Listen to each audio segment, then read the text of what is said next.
Mic check. Is it turning green? Nah. Go to the next one. I'll go to the next one. I'm sorry. Hold on. There you go. Mic check. You do it then.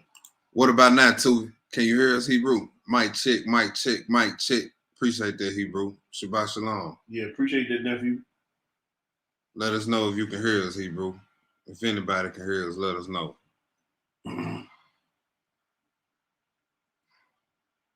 All good. We all good. Mm-hmm. All right. Well, now let's start. Matter of fact, let's pick a different song.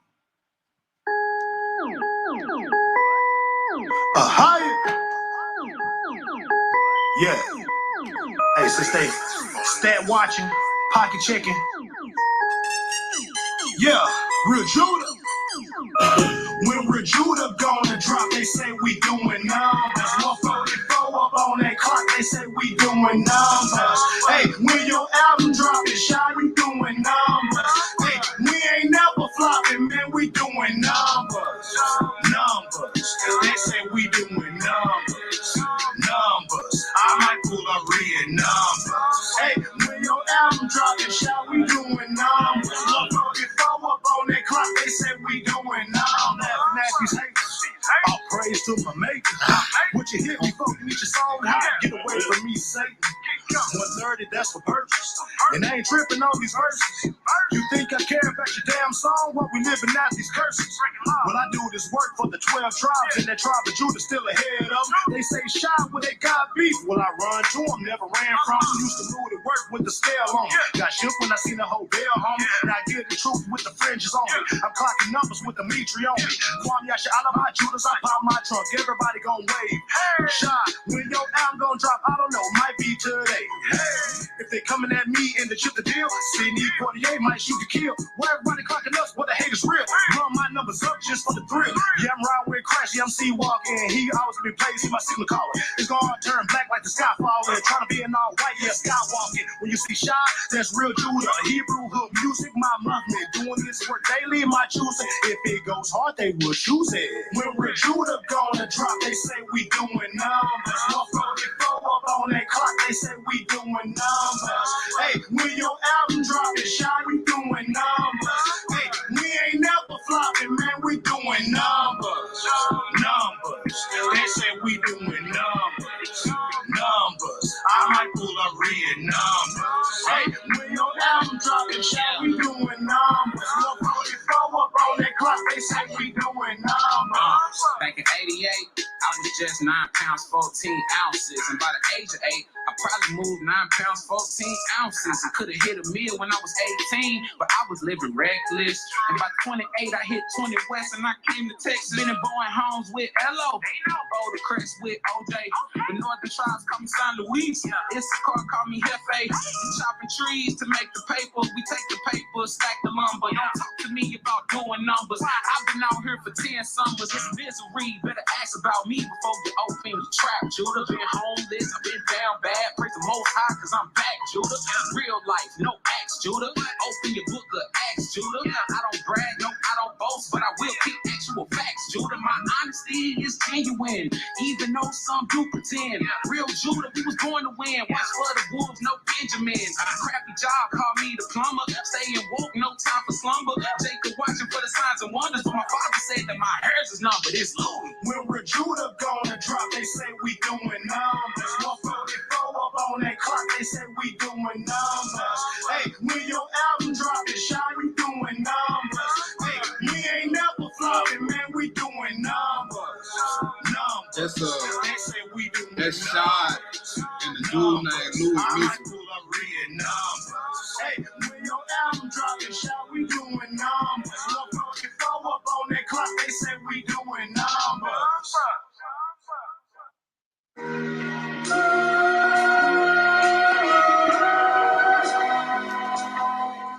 High. Come take a ride with me. I'm trying to show my family that this walk is worth it. I'm trying to show my people that this truth is worth it. If you're doing it for Christ, then you know it's working. They might not see it now, but trust me, we all have a purpose. All praise a higher. Bahashem Yeshaya. While we rock my guidance. Yeah.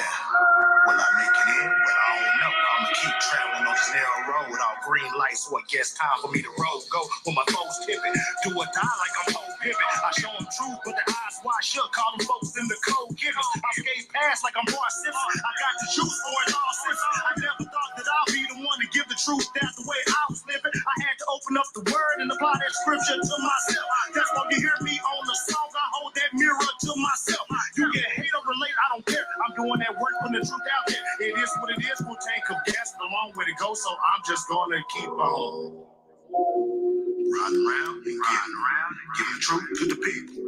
Or whoever gonna listen. Yeah. Will I make it in? Well, I don't know. I'ma keep traveling on this narrow road, all green lights, so I guess time for me to roll. All praise to a higher. Bahashem Yeshaya. While we walk my guidance. Yeah. Will I make it in? Well, I don't know. I'ma keep traveling on this narrow road, all green lights, so I guess time for me to roll. My Shiak, I'm rooting like Steph Curry. I'ma keep shooting. When you come down, I'ma say long time coming, bro. Say I'm cooking, ground sugar, earthquake, make them shake so much, break a vertebrae. I'ma stay locked into the truth, cause I do not want to be another casualty. Yeah, they mad at me, really? I don't really give a damn if the boys mad at me. I'ma stay locked into the truth, waking up the lost sheep, doing that daily. Yeah, they hating on me, they hating Christ, hating me. What I expected was going to be. I guess that's what happened when you're doing this work for a higher faithfully. I opened up that word and applied them scriptures to myself. That's why when you hear shot on the song, he hold that mirror to himself.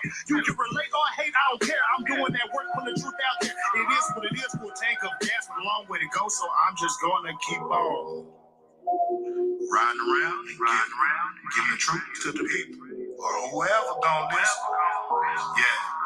Will I make it in? Well, I don't know. I'ma keep traveling on this narrow road, all green lights, so it gets time for me to roll. All praise to a higher. Bahashem Yeshaya. While we rock my guidance. Yeah. Will I make it in? Well, I don't know. I'ma keep traveling on this narrow road, all green lights, so I guess time for me to roll. Real truth. Road tribe.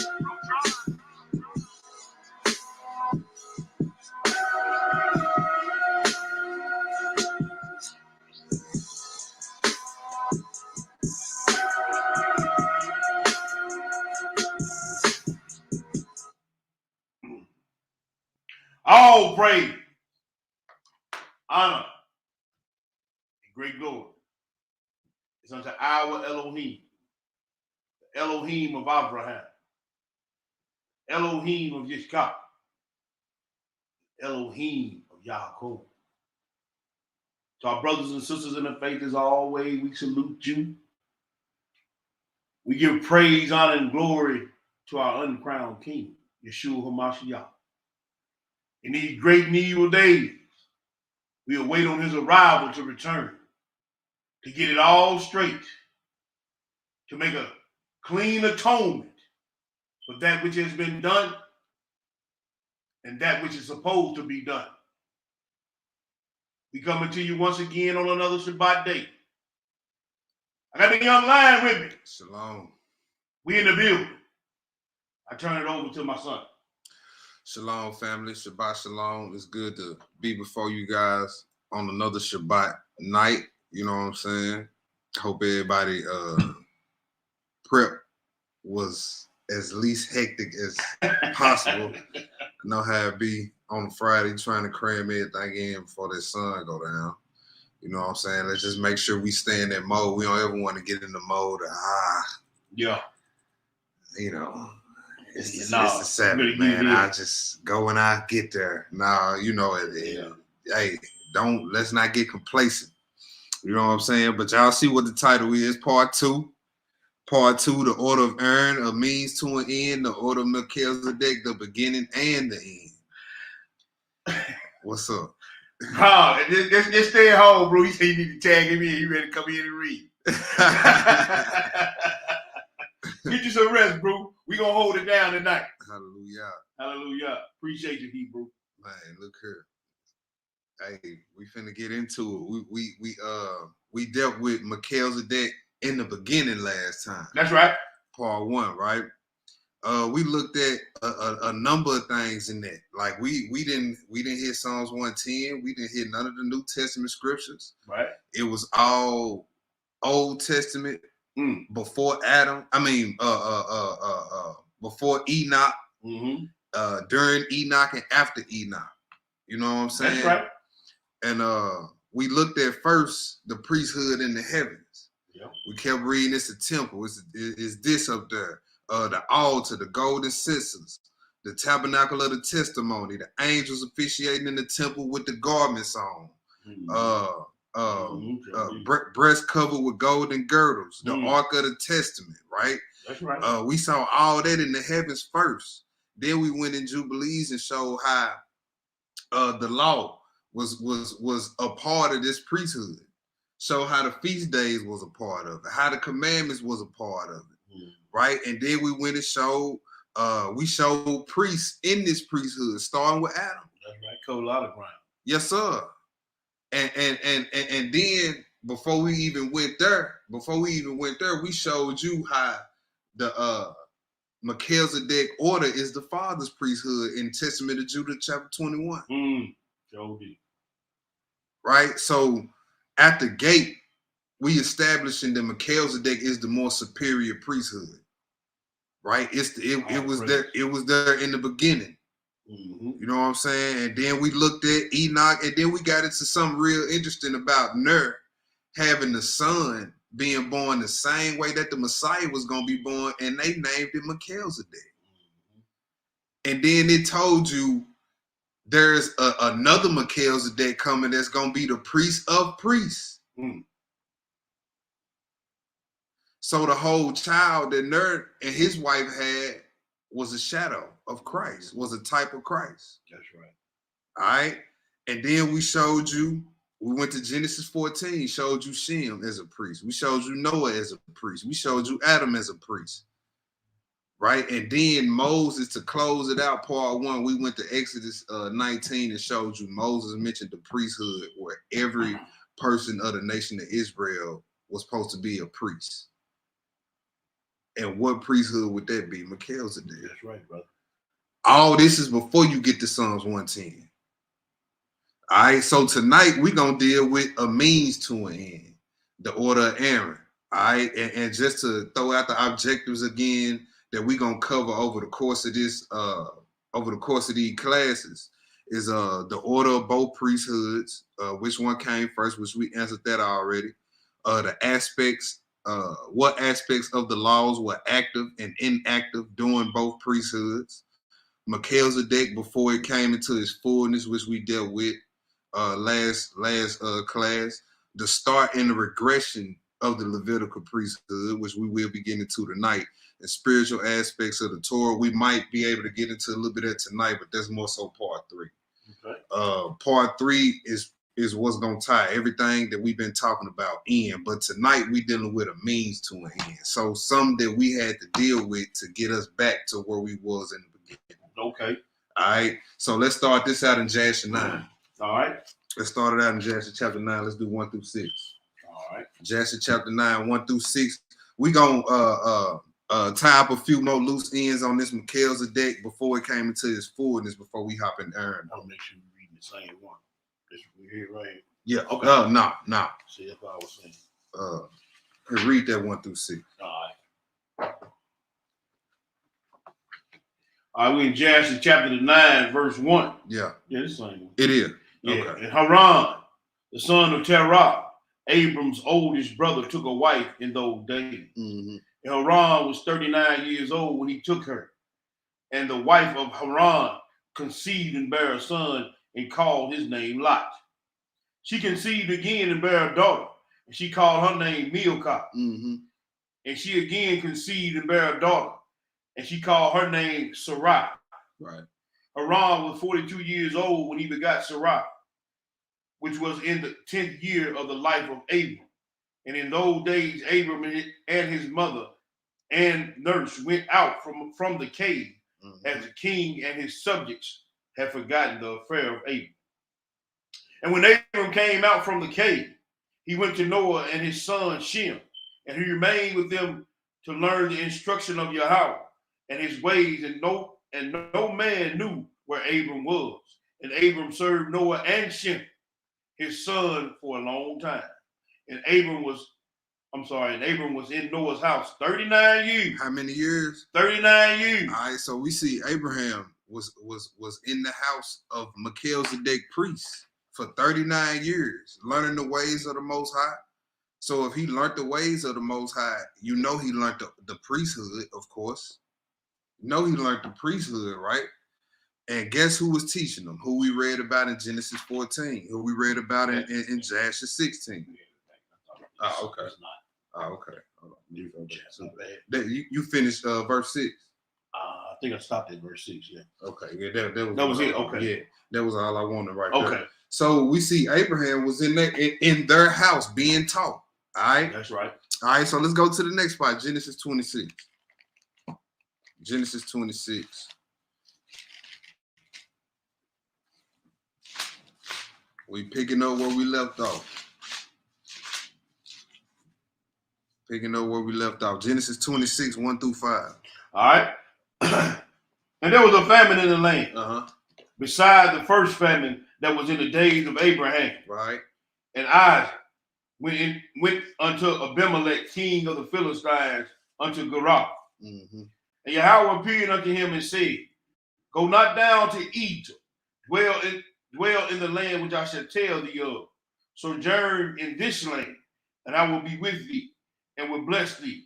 For unto thee and unto thy seed I will give all these countries, and I will perform the oath which I swear unto Abraham your father. Right. And I will make thy seed to multiply as the stars of heaven. Okay. And remember that promise. We're gonna read a few more here pretty soon. But remember that promise, y'all. Okay. This is Genesis 26. This is still under the Melchizedek order. That promise came under the Melchizedek order. Remember that. That's going to be important when we get to part 3. Go ahead. And I will give unto thy seed all these nations. Thy seed. One. Not seeds. He said, I will give to thy seed. What? All these countries, I'm sorry. Go ahead. And I will, and in thy seed shall all the nations of the earth be blessed. Thank you. Keep going. Because that Abraham obeyed my voice and kept my charge, my commandments, my statutes, and my law. Okay. And Isaac dwelt in Gerar. All right. That was it. That was verse 6. That was verse 6. All right. That's all I want on that. Okay. I'm finna read 2 Baruch 57 verses 1 and 2, which we read a few of these verses in the first class, but we're gonna read it again. It says, and after these you saw the bright waters, that is the fountain of Abraham and his generation, and the coming of his son, and of the son of his son, and of those who are like him. For at that time the unwritten law was in force among them, and the works of the commandments were accomplished at that time. And the belief in the coming judgment was brought about, and the hope of the world which would be renewed was built at that time, and the promise of life that will come later was planted. So we see the commandments, the moral law is active. We're just reiterating that point, right? Now let's go to Genesis 15. All right. Let's go to Genesis 15. Before we get in the air, we just tying up a few loose ends that we didn't touch on in that first one about Melchizedek. Because there's stuff a lot of people miss, and then you get to the New Testament and be kind of confused. Yeah. We gotta read this. Slow down what we read. Slow down to see what we read. Genesis 15, 1 through 6. After these things, the word of Yahweh came unto Abram in a vision, saying, right. Fear not, Abram, I am thy shield and thy exceeding great reward. And Abram said, O Yahweh Elohim, what wilt thou give me, seeing I go childless, and the steward of my house is this Eleazar of Damascus? And Abram said, Behold, to me thou hast given no seed, and lo, one born in my house is mine heir. And behold, the word of Yahweh came unto him, saying, This shall not be thine heir, but he that shall come forth out of thy own bowels shall be thine heir. And he brought him forth abroad and said, Look now toward the heaven, and tell the stars, if thou be able to number them. And he said unto him, so shall thy seed be. Yeah. And he believed in your house. He did what? And he believed in your house. Uh-huh. And he counted it to him for righteousness. Oh, so Abraham believed and it was counted to him for righteousness. Here's another aspect of Melchizedek that we must deal with. Come on, the now. faith part. That's right. Right? He was counted righteous before, after he believed. That's right. After. And then guess what? He ain't even got the circumcision yet. That's so right. This lets you know, even before he got the physical circumcision, that he was counted righteous. So the other aspect of circumcision was there in Melchizedek in the beginning as well. So you got spiritual circumcision. Well, how do I know? Because he was counted righteous before he had the physical circumcision. While keeping the law. While keeping the law. Spiritual circumcision, Genesis 15. Then you jump 2 chapters over and he boom, now you get the physical mark. Showing you the process, the true process of it all. It got to be up here first. Because you can get the physical and still be wicked. Still have a wicked mind. So what good is your circumcision? No good. Abraham was not physically circumcised, but the Most High counted him righteous. That's right, bro.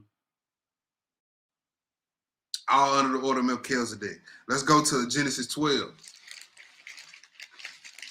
Let's go to Genesis 12. Genesis 12, verse 7. Let's read verse 7. All right. Hold on. No. Let's go to Genesis 13. My bad. All right. Genesis 13. 13, read 14 and 15. All right. And Yahweh said unto Abram, after that Lot was separated from him, lift up now thine eyes, and look from the place where thou art northward, and southward, and eastward, and westward. For all the land which thou seest to thee will I give it, and to thy seed forever. That's another promise, right? Mm-hmm. All right, let's go to Genesis 17. Let's look at another promise. All these promises is coming under the order of Melchizedek before animal sacrifice. Mm-hmm. Why is that? Why is that? And then you got over the course of time, because the priest fell off, people had lost sight of that. People had lost sight of that and figured that the law took precedence over these promises. It don't work like that. All right, let's go to Genesis 17. Let's read 1 through 19.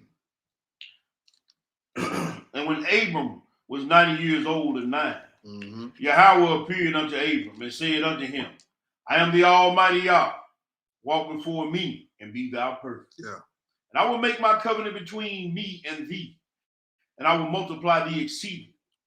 And Abram fell on his face, and Yah talked with him, saying, as for me, behold, my covenant is with thee, and thou shalt be a father of many nations. Neither shall thy name any more be called Abram, but thy name shall be Abraham. For a father of many nations have I made thee. Right. And I will make thee exceeding fruitful, and I will make nations of thee, and kings shall come out of thee, and I will establish my covenant between me and thee and thy seed after thee in their generations for an everlasting covenant, to be a Yah, an Elohim unto thee, and to thy seed after thee. Yeah.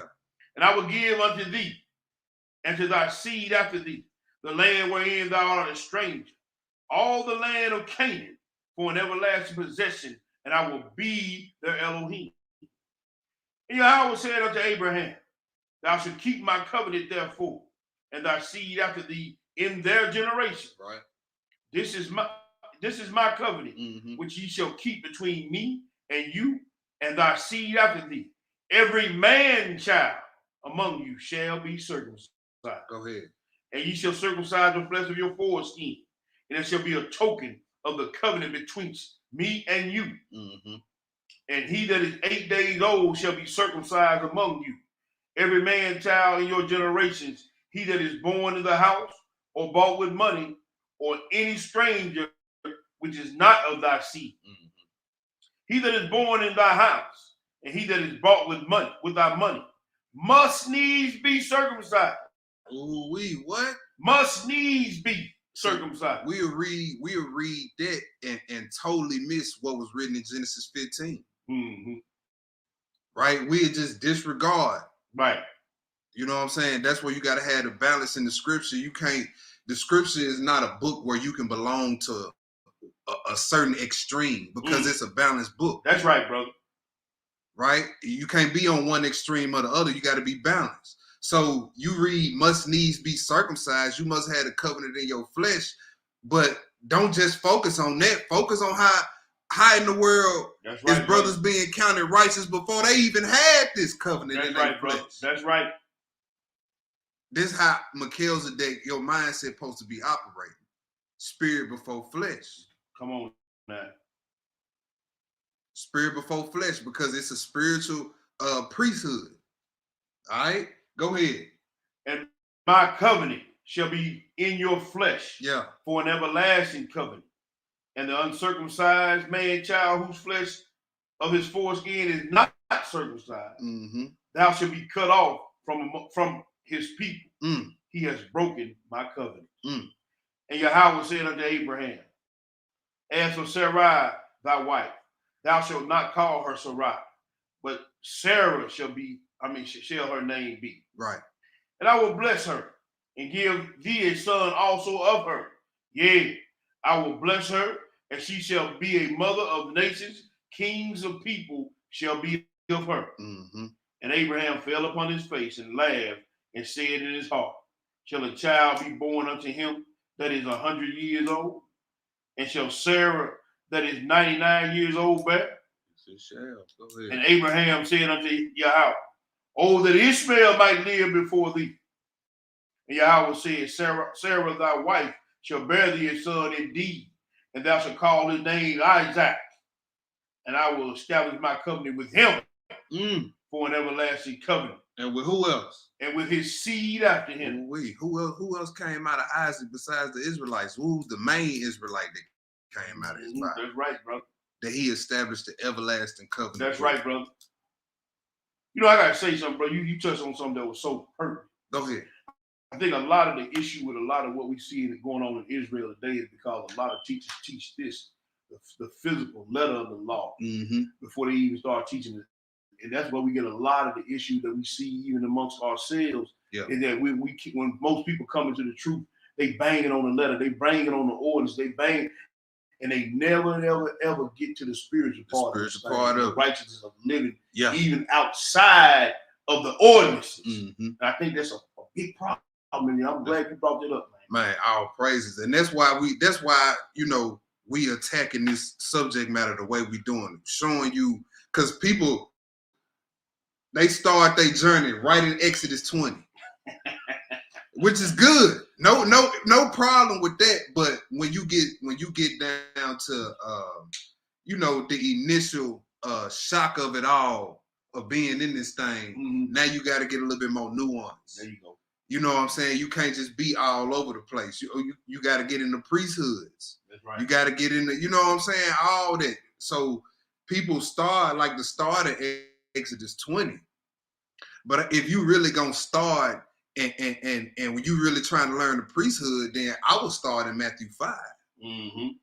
You see what I'm saying? Then work my way back. Because that's basically Melchizedek, Christ. He giving you the full extent, the full understanding of what you read in Exodus 20. Right? So Exodus 20 is a good starting place. But if you know what I'm saying, want to learn it how it's supposed to be learned. You want to come out the gate right. Right. Exactly. Because a lot of us, man, look, when I first got into the walk, you asked me which priesthood came first, I'd have told you Aaron. Yeah. I'd have told you Aaron, straight up and down. But hey, you get a little knowledge. You know what I'm saying? You grow. Hey, you know better, so you do better. And you think better, right? That's right. All right. So let's go to the next spot. Let's go to the next spot, and that is Testament of Levi. Testament of Levi. But don't forget about that promise we just read in Genesis 17 and verse 19. He said with Isaac, he will establish his covenant with him for an everlasting covenant. Now, Isaac could live forever. He didn't live forever. So how could he establish something that's everlasting with someone that's mortal? Well, which one of Isaac's seeds was everlasting? That's right, brother. That's a promise that came before the law. That's it, bro. The animal sacrifice, the Levitical priesthood, when I say law, let me be specific. Right? That's a promise, right? That came before the law. Remember that, because we coming back to this in part 3. Now let's get into Aaron. Let's get into the Levitical priesthood. Testament of Levi, what I say, chapter 16? 16. Chapter 16. So, chapter 16. So, family, that's going to be in the Old Testament Super Pickle Volume 1. If you're trying to follow along in your books, that's Old Testament Super Pickle Volume 1. Testament of Levi, chapter 16. That's on page 794. Hallelujah. That's on page 794. So that wrapped up that last scripture that we just went to in what was the Genesis 17. That wrapped up Melchizedek before he came into his fullness. And if everybody was, pretty much on point with all that and understood, we read in the first part and in this part, I put some 7s in the room so we can move on. Put some 7s up in the room. Let me know y'all still up. But for now, meantime, we in Testament of Levi, chapter 16. We're going to read chapter 16, 17, and 18. Okay. Sounds good. All right. Chapter 16, verse 1. Go ahead. Now I've come to know that for 70 weeks you shall wander astray and profane the priesthood and defile the sacrificial altars. And ye shall set aside the law and nullify the words of the prophets by your wicked perversity. You persecute just men and you hate the pious. All right, so right at the gate, this is the Testament of Levi, so we know who it's talking to. All right, he letting them know at the gate. He said, hey, after a certain amount of time go by, y'all gonna profane this priesthood. All right, go ahead. Sound like that Malachi, don't it? Yup. You persecute just men and you hate the pious. The word of the faithful you regard with revulsion. A man who by power of the Most High renews the law, you name deceiver. And finally, you see that? That's a prophecy. That's a prophecy. What group of individuals? A man who by power of the Most High renewed the law. See, that's a key right there. The law ain't go nowhere. He renewed it. So that's why I say, if you gonna start in Matthew 5 versus Exodus 20. Because that's the one who renewed it. He put the clearest understanding of the law on the table. Sure did. All right. What group of people named him a deceiver? You already know who it is. Matthew, that's that Matthew. Yes, sir. Go ahead.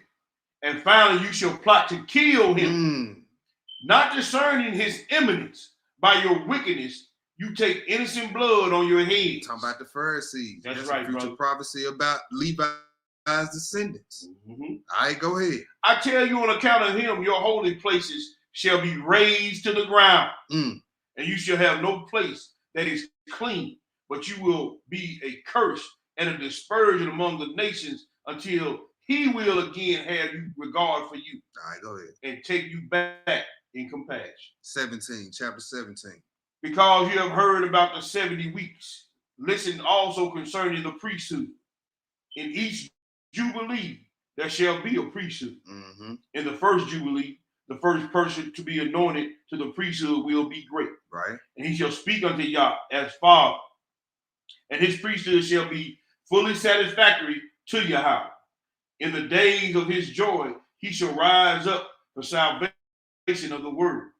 In the second jubilee, the anointed one shall be conceived in sorrow, and the beloved one, and his priesthood shall be prized, shall be prized, and shall be glorified by all.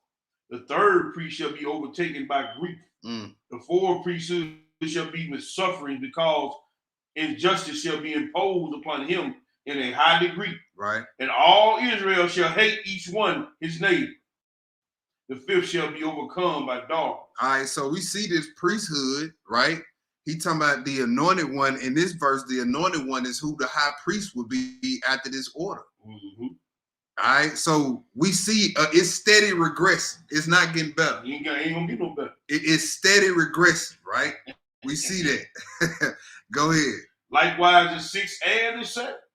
In the seventh, there shall be a pollution such as I am unable to declare in the presence of human beings, because only the ones who do these things understand such matters. Therefore, they shall be in captivity and will be preyed upon. Both their land and their possessions shall be stolen. Uh-huh. And in the fifth week, they shall return to the land of their desolation and restore anew the house of Yahweh. In the seventh week, there will come priests, idolaters, adulterers, money lovers, arrogant, lawless, voluptuaries, pederasts, those who practice bestiality. Ooh-wee. Rough jokers, ain't it? That's some rough joker right there. That 7 week sound like the 7 week of this prophecy sound like the time of the Pharisees. Mm-hmm. Ooh-wee. That was right after Malachi, wasn't it? Yeah.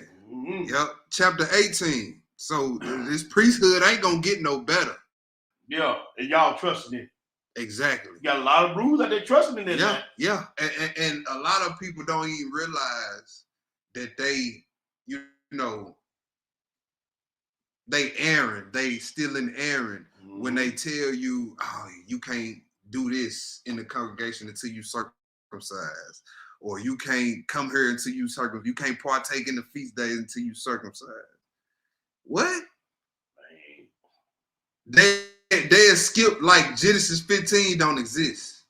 That's what it seemed like. I guess they done told Genesis 15 that they Bible. I get it, bro. And they go from 14 to 16 to 17. And we ain't even gonna talk about Enoch. No. Now you gotta ask a question. Enoch was before the circumcision. Yep. And Most High took him. Yep. So we got a problem. We got a problem. Yeah. With a lot of doctrine going on, don't we? That's a fact. And then look, if you limit circumcision to just physical, then a woman could never be circumcised. Right. So women could never be spiritually circumcised if only the physical part of it matters. Boy, you dropping. Woo. All praise to the Most High.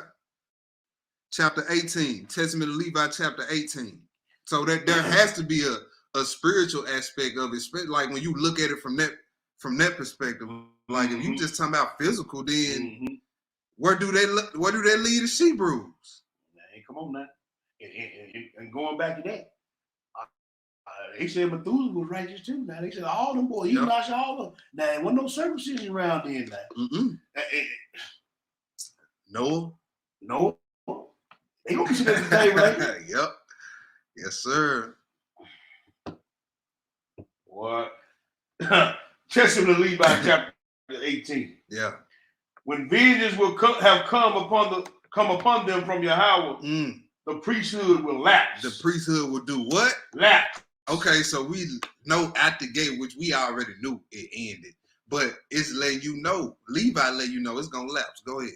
And then Yahweh will raise up a new priest, to whom all the words of Yahweh will be revealed. That's part 3 stuff right there. Yes, sir. That's that Isaiah. Yes, sir. He shall effect the judgment of truth over the earth for many days, and his star shall rise in heaven like a king, kindling the light of knowledge as the day is illuminated by the sun. And he shall be extolled by the whole inhabited world. This one will shine forth like the sun in the earth. He shall take away all darkness from under the heaven. There shall be peace in all the earth. Excuse me. The heavens shall greatly rejoice in his days, and the earth shall be glad. The clouds will be filled with joy. The knowledge of Yahweh will be poured out on the earth like the waters of the sea. What? Hallelujah. And the angels of glory of Yahweh's presence will be made glad in him. The heavens will be open. From the temple of glory, sanctification will come upon him. Oh, did we read in some of our lessons how the heavens was always open to Adam under their order? So did. Man, go ahead. With a fatherly voice, as from Abraham to Isaac, the glory of the Most High shall burst forth upon him. The spirit of understanding and sanctification shall rest upon him. Isaiah and Matthew. He shall give the majesty of Yahweh to those who are his sons in truth forever. And there shall be no successor for him from generation to generation forever. Ooh-wee. And in his priesthood, the nations shall be multiplied in knowledge on the earth. And they shall be illuminated by the grace of Yahweh. That's Isaiah 2:2. Yes, sir. All nations shall flow to the mountain. Yes, sir. All nations shall flow to it. Go ahead. But Israel shall be diminished by her ignorance and darkened by her grief. In his priesthood, sin shall cease, and lawless men shall rest from their evil deeds. So look, did sin cease under the order of Aaron? Nope, because they were still cutting up cows. Still cutting up cows and sheep and pigeons and pouring drink offerings out. Man, go ahead. And righteous men shall find rest in him. He shall open the gates of paradise. Read that again. And he shall open the gates of paradise. They couldn't even close the sheets on the tabernacle. Man. He shall remove the sword as that has threatened since Adam. He gonna kill death. Man. That's at Corinthians 15. Yes, sir. And he will grant the saints of the east of the tree of life. The spirit of holiness shall be upon him, be upon them, And Belial shall be bound by him. And he shall grant his children the authority to trample on wicked spirits. And Yahweh will rejoice in his children, and will be well pleased by his beloved ones forever. Abraham, Ishak, and Yaakov will rejoice, and I shall be glad, and all the saints shall be clothed in righteousness. Hallelujah. Now, when was any of those promises under the order of Levi? No. Man, that ain't even touching it, right? Let's go to the next spot. Let's get into it. Let's go to Exodus 24. Let's go to Exodus 24. That's right. Power to tread on evil spirits. Yes, sir. Under his order. Hey, he gave his disciples that power. Man, I'm just finna say this, bro. So look, that let you know under the order of Melchizedek, his priest got power to tread on evil spirits. That's right. Man, let's go to Exodus 24. Let's read verses 1 through 12. Then we're gonna skip. All right. Let me pull this up for y'all. My bad. Didn't nobody say nothing either in the chat. Didn't nobody say nothing about the scriptures not being pulled up on me. Man, good job, man. I was just letting us go through this lesson with no scripts on the screen. Didn't nobody remind they brother. It's just like a Hebrew to blame everybody else. I've seen these people. Blow that up for y'all.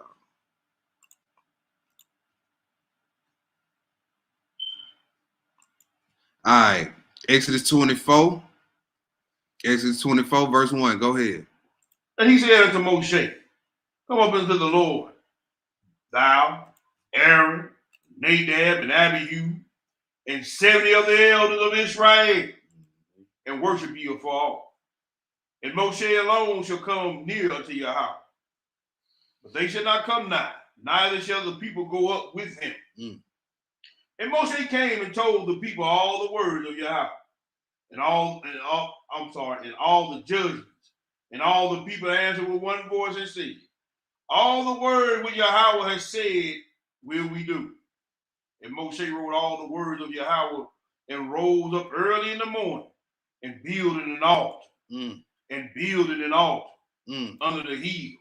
12 pillars, according to the 12 tribes of Israel. Yeah. And he sent young men of the children of Israel, which offered burnt offerings and sacrifices I'm gonna read that one again. That may have slipped past somebody. Yeah. And he said, young men. Uh-huh. Young men. Yeah. Okay, you're gonna kill that though. Young men You know of the children of Israel. Yeah. Which they offered burnt off. That's right. And to sacrifice peace off and of oxen unto your house. Mm-hmm. And Moshe took half of the blood and put it in basins. And half of the blood he sprinkled on the altar. Mm-hmm. And he took the book of the covenant, read in the audience of the people. And they said, all that Yahweh has said will we do and be obedient. Go ahead.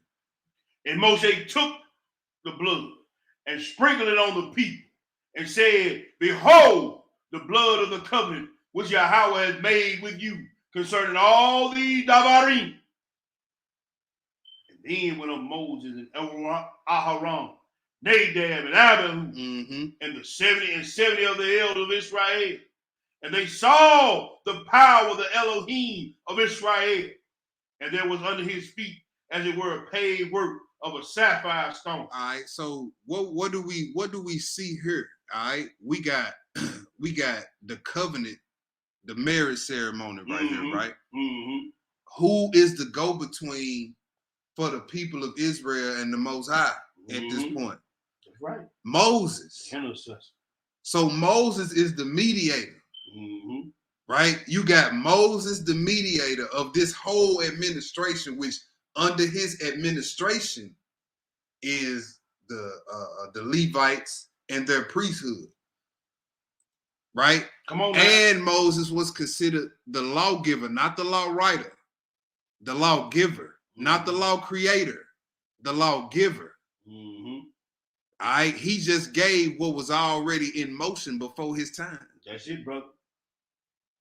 Right, so that's why you hear law of Moses, law of Moses. Right. Well, they just crediting who the go-between was the time he had his administration. Just like you see in the New Testament, the law of Christ. That's it. The law of Christ. So no need to spill your coffee when you hear us say law of Moses, law of Moses. Now you know what we're talking about. Just let you know who the intercessor was at the time. That's right. We're not saying that that's his law. He wrote it. He created it. No. We got more sense than that. That's what I'm saying. People want you to belong to one extreme or the other. Right. You need a healthy balance when reading the scripture. That's right, brother.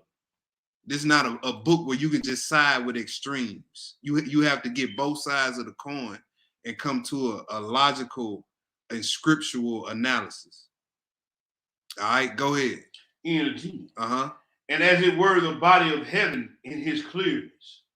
And upon the nobles of the children of Israel, he laid not his hand. Also they saw Yah, and did eat and drink. Uh-huh. And Yahweh said unto Moshe, come up to me unto the mount, and be there, and I will give thee tables of stone, and a law, and commandments, which I have written, that thou mayest teach them. Okay, so now, he hadn't even gave everything yet. All the instruction. But we saw young men doing what? Burnt offering. Come on now. Peace offering. Come on now. Right? We saw Moses build an altar. Come on now. Levi ain't even ordained them yet. He ain't even ordained them yet. Jump down to 15, read 15 through 18. And Moshe went up into the mount. Right. And a cloud covered the mount. Excuse me. And the glory of Yahweh abode upon Mount Sinai. And the cloud covered it 6 days. And the 7th day he called up to Moses out of the midst of the cloud. That's what I'm saying. And see, people already knew how to sacrifice before Moses even knew it. Yeah.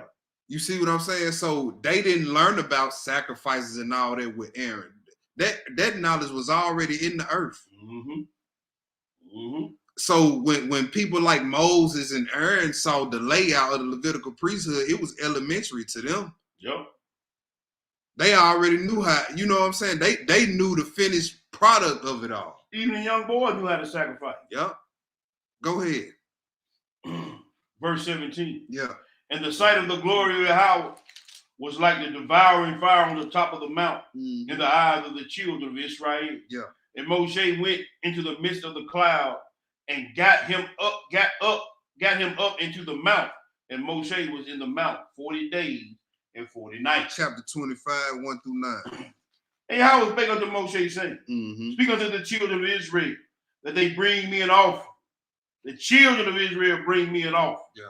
Of every man that giveth willingly with his heart, ye shall take my offering. And this is the offering which ye shall take of them: gold and silver and brass, and blue and purple and scarlet, and fine linen and goat's hair, and ram skins dyed red, and badger skins and shittim wood, oil for the light, spices for anointing, and for the sweet incense, onyx stones and stones to be set in the ephod and in the breastplate. And let them make me a sanctuary, that I may dwell among them. Right, go ahead. According to all that I show thee after the pattern of the tabernacle. Oh, so we read about all that in the first part. So, hey, he gave him a model of what was already operating fully in the heavens. All right, go ahead. In the 9. And the pattern of all the instruments thereof, even so shall ye make it. All right, and if we was to go through chapter 25, you would see the table, the candlestick, then chapter 26, the tabernacle. But we're going to jump to 28. Let's jump to 28. Let's jump to 28. Chapter 28, let's do 1 through 4, then we're going to skip around. All right. And take thou unto thee Aaron thy brother and his sons with him from among the children of Israel, that he may minister unto me in the priest office. Even Aaron, Nadab, Abihu, Eleazar, and Ithamar, Aaron's son. And thou shalt make holy garments for Aaron thy brother, for the glory and for beauty.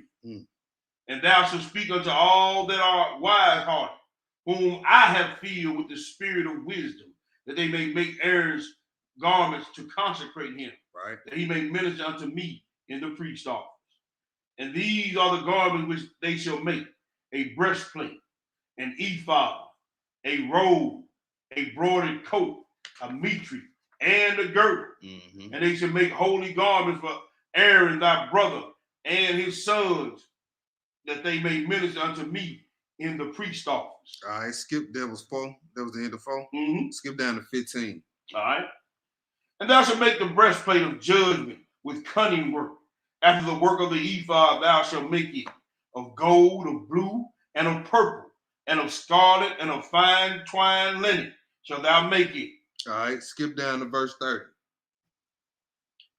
And thou shalt put in the breastplate of judgment the Urim and the Thummim, and they shall be upon Aaron's heart when he goeth in before Yahweh, and Aaron shall bear the judgment of the children of Israel upon his heart before the Lord continues. All right, so in this portion of the class tonight, what we're doing right now is just getting everybody acquainted with the setup of the Levitical priesthood, right? We're not going to go into every detail of it, but we're going to give you a good rundown of what's going on. All right, so, but we see a mirror of everything that was what? Up in the heavens first. The high priest got on special garments, just like the angels had the breastplates of gold. You know what I'm saying? We got the ark, the altar, all that. All that. All right, let's flip over. Now let's skip down to verse 31. Read 31 through 36. Read 31 to 36. And thou shalt make the robe of the ephod all of blue. And there shall be an hole in the top of it, in the midst thereof. And it shall be a binding of woven work round about the whole of it. And it, as it were, the whole of the habergeon that is to be rent. And beneath upon the hem, thou shalt make pomegranates of blue, and of purple, and of scarlet, round about the hem. Thereof the bells of gold between round about, and the golden bell and pomegranate, and the golden bell of the pomegranate upon the hem of the robe round about. Yeah, he needed them bells on there. Yeah. So the people know if we don't hear them bells moving, he didn't drop dead. He didn't went behind that veil. He did something he wasn't supposed to do. You don't hear them bells? It's over. It's over with. Go ahead. And it shall be upon Aaron to minister, and his sound shall be heard when he goeth in unto the holy place before Yahweh, and when he cometh out that he died not. You see that? Mhm. That's what them bells was for, to make That's sure it. that That's joker, it, brother. Most High ain't killed him up in there. That's right. So Go them ahead. one fringes. Right. I'm just throwing, you know. Yeah. Them one fringes. Exactly. Yeah. Okay. Go ahead. And thou shalt make a plate of pure gold, engrave upon it like the engravings of a signet. Yeah. Holiness to your house. Hallelujah. Hallelujah. You Negroes talking about y'all chief priests. Where y'all garments like this at? Yeah. I want to see that. Anyway, let's go to Exodus 40. Let's go to Exodus 40. Killing a lot of bad doctrine tonight, brother. Man, all praises. All praises. All praises, man. Exodus 40. Let's do verse 15. Let me go there real quick because I want to look at something right here. I want to look at something interesting. Exodus 40. You can go and read verse 15. Exodus 40 and 15. Right. And thou shalt anoint them, as thou didst anoint their father. They may minister unto me in the priest office. For their anointing shall surely be an everlasting priesthood throughout their generation. Wait a minute now. Everlasting throughout their generation. Throughout their generation. Let's see what everlasting means. We know one of the definitions off the top of our head just mean forever, for eternity, right? But that can't be what he's talking about. That from what we know about the scriptures, everlasting here cannot mean forever pertaining to this. So let's see what other words, other definitions we get, right? So the Strong's definition, Strong's number is H5769. Oh, long. It's everlasting. Right out the gate, look at the first one. Outline of biblical uses. That's what we're looking for right there. Long duration. Long duration. Everlasting also can mean long duration. Let's read the other ones. Antiquity. Futurity. Forever. Ever. Everlasting. Evermore. Perpetual. Old. Ancient. World. Now, one of these words up here, which is long duration, does not mean perpetual or forever. Long duration can mean 3 hours. Long duration can mean 5 decades, but it has a stopping point, right? Forever don't. Everlasting, evermore, you know what I'm saying? And since we know that the Levitical priesthood was temporary, we know that long duration, it fits more than forever, correct? Okay. All right. So now I just wanted to go read that Strong's definition just so y'all wouldn't believe Octi was pulling wool over y'all eyes. If I say go stand in that corner for a long time,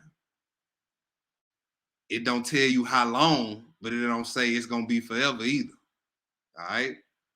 So right here, everlasting priesthood, we know that don't mean forever. Let's go to the next spot. We're gonna deal with we're gonna deal more with him telling them their everlasting priesthood more in the third part than this part. We're gonna come back to this. Let's go to Leviticus 21 now. All right. Let's go to Leviticus 21. We're walking it down. All praise. Slowly but surely, walking it down. Walking it down. Leviticus 21.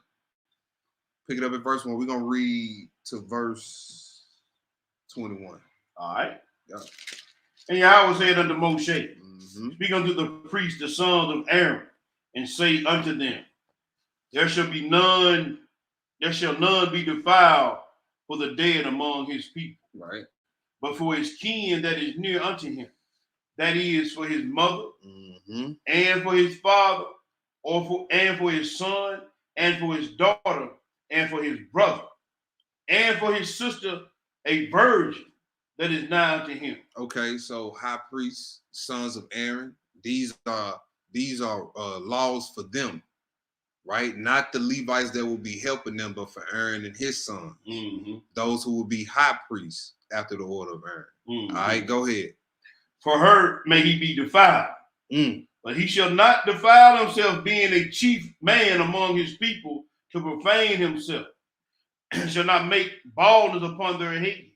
Neither shall they shave off the corner of their beard, nor make any cuttings in their flesh. Mm. They shall be holy unto their power, and not profane the name of their Elohim. Right. For the offering of Yahweh, for the offering of the offerings of Yahweh made by fire, and the bread of their power, they do offer, therefore they shall be holy. Mm-hmm. And they shall not take a wife that is a whore, or profane, neither shall they make a woman put away from her husband, for he is holy unto his power. So these high priests, these guys that became high priests, are mirroring Christ. Mm-hmm. He's our high priest, and he gonna take what? The virgin of Israel for his wife. Put us in captivity for being whores, so we know our king and priest don't want no whore. So also pay attention to the parallels of our high priest as we reading this. All right, go ahead. Thou shalt sanctify him therefore, for he offereth the bread of thy Elohim. What bread did our high priest offer? His body. His body. The Levitical high priest, they offered the showbread. All right, go ahead. He shall be holy unto thee, for I, Yahweh, which sanctify you, am holy. And the daughter of any priest, if she profane herself by playing the whore, she profaneth her father, she shall be burnt with fire. And he that is a high priest among his brethren, upon whose head the anointing oil was poured, and that is consecrated to put on the garment, shall not uncover his head nor rend his clothes. That's major right there. Like even his household had to be in order. Right? It wasn't what you would call a mistake today that your child or your daughter would make. You couldn't afford that back in the day. That would cost you a mistake, will cost you your life. You just want to have a little bit of fun being a priest's daughter will cost you your life back in the day. You know what I'm saying? And then think of the effect that would have on the priest. He still got to do the work. Because he can't even go. I mean, he that's the only one he can mourn for. Hey. One to one. So everything had to be in order. John Boy, shalom. It's first time. First time in the chat. Shalom, bro. Go ahead. Neither shall he go into any dead body, nor defile himself for his father or for his mother. Yeah. Neither shall he go out of the sanctuary, nor profane the sanctuary of his Elohim. Excuse me, for the crown of the anointing oil of his power is upon him. That's right. I am Yah. And he shall take a wife in her virginity, a widow or a divorced woman, or a profane or a harlot. These shall he not take, but he shall take a virgin of his own people to wife. Right. Neither shall he profane his seed among his people, for I, Yahweh, do sanctify him. And Yahweh spake unto Moshe, saying, speak unto Aaron, saying, whosoever he be of thy seed in their generations that hath any blemish, let him not approach to offer the bread of his Elohim. Right. Go ahead. For whatsoever man he be that hath a blemish. Right. That have any type of physical blemish. All right. These are what you would call, we use fleshly, but the another word that the Bible uses for fleshly is carnal. Right? These are all carnal commandments. Commandments dealing with the flesh.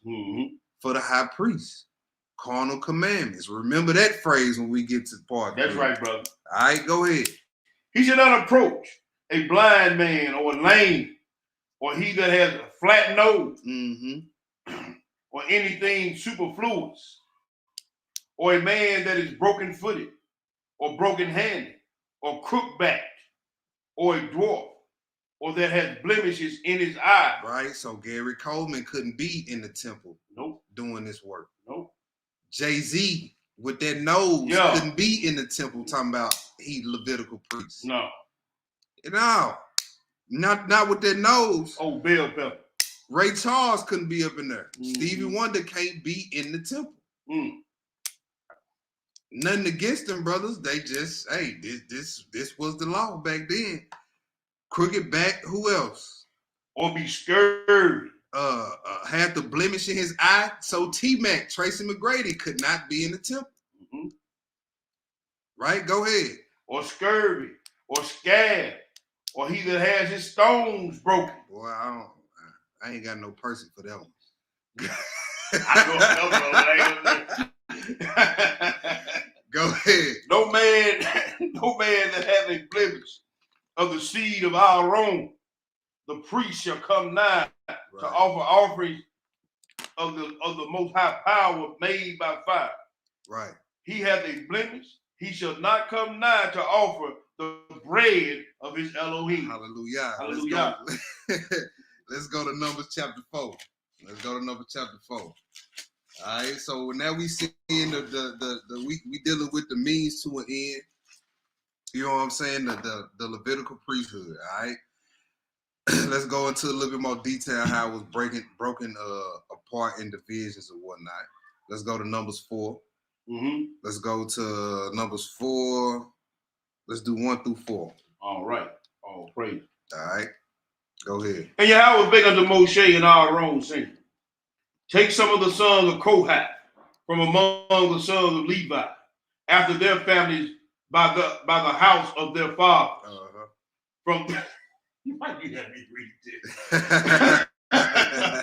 From 30 years old and over, even unto 50 years old. Yeah. All that enter into the host to do the work in the tabernacle of the congregation. All right, so in Numbers 4, right here it say from 30 years old upward until 50, right? Mm-hmm. But in some other places we can read where Levites was entering into it at 25 as well. Mm-hmm. All right, but this is when it first started. Mm-hmm. It was 30. So these are for Levites. Right.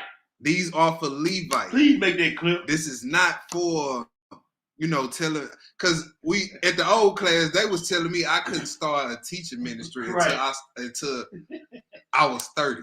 Right. But the word of the Most High was in my mouth at 20 something. Mm-hmm. You know what I'm saying? All praise. So and this was the scripture that they would use back then. Didn't have a lot of knowledge, so we went for a little while. Yeah.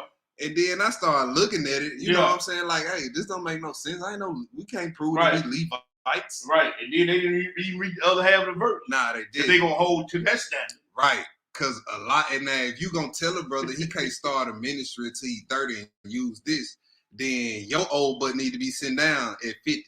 Yeah. Because half the joke will tell you that they would damn near 70. Yeah, exactly.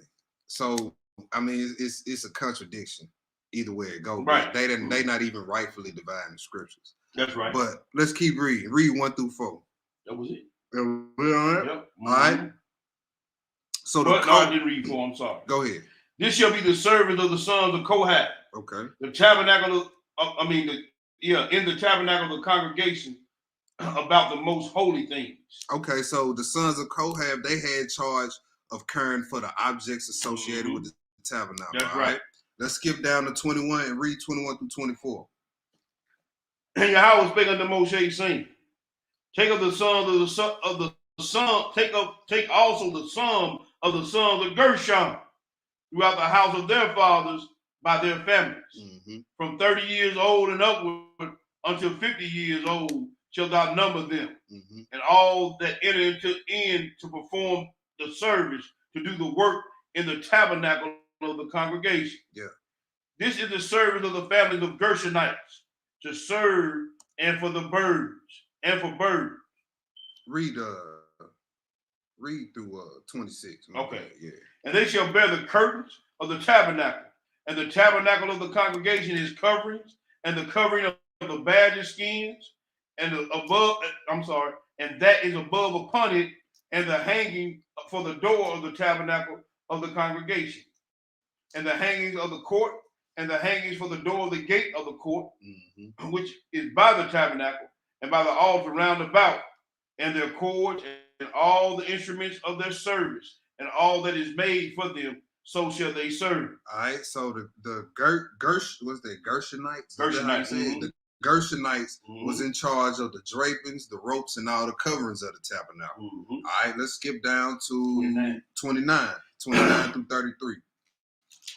As for the sons of Merari, thou shalt number them after their families by the house of their fathers, from 30 years old and upward, Mhm. even unto 50 years old, shalt thou number them, every one that entered into the service to do the work of the tabernacle in the congregation. And in this charge of their burden according to all their service in the tabernacle of the congregation, the boards of the tabernacle, and the bars thereof, and the pillars thereof, and the sockets thereof, the pillars of the courts round about, and their sockets, and their pins, and their cords, with all their instruments, and with all their service, and by name ye shall reckon the instruments of the charge of their burden. This is the service of the families of the sons of Merari, according to all their service in the tabernacle of the congregation, under the hand of Ithamar, the son of Aaron, the priest. Okay, so the sons of Merari, they was responsible for the transportation of the tabernacle, the frames, the pegs, everything that basically created the structure of the tent. They was responsible for. Let's go to the next spot, number 7. Right. Number 7, 4 through 9. Number 7, 4 through 9. The sons of Kohath, the objects within the tabernacle, the sons of who's next? Gershon. The sons of Gershon, the curtains, everything that covered the drapings, everything that covered the temple, and the sons of Merari, the transportation and the pegs, and pretty much you could say the whole structure of it. That's right, brother. They was responsible for. All right, number 7, let's read 4 through 9. And how was big of the Moshe saying? Take it of them, that they may be to do the service of the tabernacle of the congregation, and thou shalt give unto the Levites to every man according to his service. And Moshe took of the wagons of the oxen and gave them unto the Levites. 2 wagons and 4 oxen he gave unto the sons of Gershon according to their service. 4 wagons and 8 oxen he gave unto the sons of Merari according unto their service, under the hand of Ithamar the son of Aaron the priest. And unto the sons of Kohath he gave none, because the service of the sanctuary belonging unto them was that they should bear upon their shoulder. All right, so we just looking and seeing, the process of it all, what we just read. He giving them ways to carry this stuff. But the sons of Kohath, they got to carry everything on their shoulders. So you couldn't be playing and clumsy and joking all the time. As a son of, who was that? Who we say, Kohath? Kohath. You couldn't be a son of Kohath and be a jokester. Because it can't touch the ground. Nah, you better not let it touch the ground. and don't let him find out it didn't touch the ground because you were back there playing. That's right. Ooh. Let's go to Leviticus 16. All right. Let's go to Leviticus 16 next. Y'all following it pretty well so far. Put some 7s in the room. We're going through Levi tonight. Leviticus what? 16. Okay. Leviticus 16. Y'all willing next Friday we make it all make sense to y'all. Make this all make sense. All praise. Leviticus 16, let's do pick it up at verse 1. All right. Yeah. And Yahweh was big unto Moshe after the death of the 2 sons of Aaron. Yeah. When they offered before Yahweh and died. And Yahweh said unto Moshe, speaking to Aaron thy brother, that he come not at all times in the holy place, within the veil before the mercy seat, which is upon the ark, that he die not. For I will appear in the cloud upon the mercy seat. Thus shall Aaron come into the holy place with a young bullock for a sin offering and a ram for a burnt offering. Now this is about the Day of Atonement. This was major priest work, high priest work right here. This was the highest order of the high priest under that order back in that time, right here, this day. All right, go ahead. And he shall put on the holy linen coat, and he shall have the linen breeches upon his flesh, and he shall be girded with the linen girdle, and with the linen breech shall he be attired. These are the holy garments. Therefore, he shall wash his flesh in water, and so put them on. Right. And he shall take of the congregation of the children of Israel 2 kids of a goat for a sin offering, and 1 ram for a burnt offering. And Aaron shall offer his bullock of the sin offering, which is for himself. So the high priest had to order for his own. He had to sacrifice an animal for his own sins before he even go. And one of the most important days for the whole nation is sacrifice for them. That's right, brother. That's imperfection, y'all. Come on now. That's imperfection in the priesthood. So even with the imperfection, the Day of Atonement had to be completed. That's right, brother. So the reconciliation was even temporary. There you go. That's another thing you got under this order: temporary reconciliation. Year to year. Year to year. And it might not even be the same high priest the next year. Yeah, somebody might get their head hit, or somebody might be dead, or somebody might die. You know, they might die. Yep. Right. So, hey, go ahead. And make an atonement for himself and for his house. And he should take of the 2 goats and present them before your house at the door of the tabernacle of the congregation. And Aaron shall cast lots upon the 2 goats, one lot for your house, and the other lot for the scapegoat. Man, what's a scapegoat? Somebody that take the blame for something they didn't do. That's right.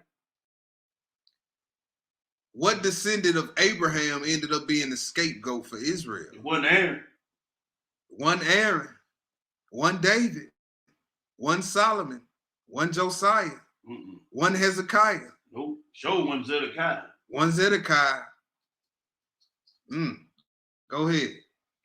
And Aaron shall bring the goat upon which Yahweh's lot fell, and offer him for a sin offering. But the goat on which the lot fell to be the scapegoat shall be presented alive before Yahweh, to make an atonement with him, and to let him go for a scapegoat into the wilderness. And Aaron shall bring the bullock of the sin offering, which is for himself, and he shall make an atonement for himself and for his house. That's right. And he shall kill the bullock of the sin offering, which is for himself. And he shall take a censer full of burning coals of the fire off the altar before your house, and his hands full of sweet incense, beaten small, and bring it within the veil. And he shall put the incense upon the fire before your house, that the cloud of the incense may cover the mercy seat that is upon the testimony that he died not. And he shall take of the blood of the bullock and sprinkle it with his finger upon the mercy seat eastward before the mercy seat. Shall he sprinkle the blood with his finger 7 times. 7 times. Go ahead. Then shall he kill the goat of the sin offering that is for the people, and bring his blood within the veil, and do with the blood as he did with the blood of the bullock, and sprinkle it upon the mercy seat before the mercy, upon the mercy seat and before the mercy seat. Read 16, then we're going to skip. All right. And he shall make an atonement for the holy place because of the uncleanness of the children of Israel, and because of their transgression in all their sin. And so shall he do for the tabernacle of the congregation that remaineth among them in the midst of their uncleanness. Boy, you know you a sinful nation where you need a yearly cleanse. Yeah. From sin. We can't sit up here and talk about nobody till we talk about ourselves first. That's right. Need a yearly cleanse. Yeah. From deep wickedness. clean. A deep clean. Can't eat nothing, can't drink nothing. You need to cleanse because you've been so sinful. Wicked. Man, that's crazy when you think about it. Wicked. He ain't got to clean the place around. Go ahead. That's skip down. Skip down to 20. All right. Yeah. And when he has made an end of reconciling the holy place and the tabernacle of the congregation and the altar, he shall bring the live goat. Excuse me. All right. So he said after he had made an end of reconciling, they go back to what we were saying. Well, he gonna have to come back and do it again next year. So how good exactly is the reconciliation under this order? If the priest this year when the day comes, he gonna make an end to reconcile and then got to come back next year and do the same thing. Right. Are we really reconciled? Temporary. Go ahead. 21. Yeah. And Aaron shall lay both hands upon the head of the live goat Mm. and confess over him all the iniquities of the children of Israel and all their transgression and all their sin, putting upon the head of the goat, and shall send him away by the hands of a fit man, Yeah. into the wilderness. And the goat shall bear upon him all their iniquities unto a land not inhabited. Land not inhabited. Go ahead. And he shall let go the goat in the wilderness. The high priest, after the order of Aaron, had to do this every year. Yeah. Had to do this every year. But before this, something else happened, right? Let's go to Genesis 22. Let's go to Genesis 22. We know the story. We ain't gonna read the whole story. I just really want one or two verses here. Genesis 22. Since we already familiar with this story. Let's read 22, 6 through 8. All right. 6 through 8. Go ahead. And Abraham took the wood of the burnt offering. This is when Abraham was about to go up and kill his only son, Isaac. Sacrifice his only son, Isaac, as a burnt offering. Go ahead. And laid it upon Isaac, his son. Mm-hmm. And he said, he took the fire in his hand and a knife. And they went both of them together. And Isaac spake unto Abraham his father, and said, My father. And he said, Here am I, my son. And he said, Behold, the fire and the wood, but where is the lamb for the burnt offering? And Abraham said, My son, Yahweh will provide himself a lamb for the burnt offering. He said, Yahweh will provide himself a lamb for the burnt offering. Come on now.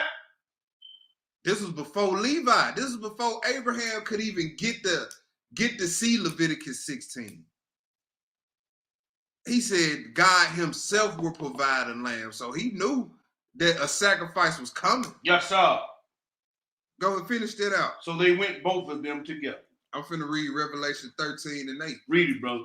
I'm finna read Revelation 13 and 8. It says, and all that dwell upon the earth shall worship him, whose names were not written in the book of the life of the Lamb slain from the foundation of the earth. Sir. Yes, sir. So the sacrifice of Christ was already called and in the heavens and done pretty much without it being physically done. Mm-hmm. Mm-hmm. From the foundation of the earth, since the foundation of the earth was laid. The word is going out of his mouth in truth. In Psalms it tell you, I believe it is in Psalms, we say your word is settled in heaven. Yes, sir. Look, the whole matter is already settled. We just gotta live. We just living it out. Come on now. It ain't nothing no man can do to influence what's already finished. Got to go. Right? So even before you had a Day of Atonement, Leviticus 16, the lamb was slain from the foundation of the world. Mm-hmm. Abraham knew that God himself would provide a lamb. Hey, let's go to the next spot. Let's go to the next spot. Praise. Genesis 49.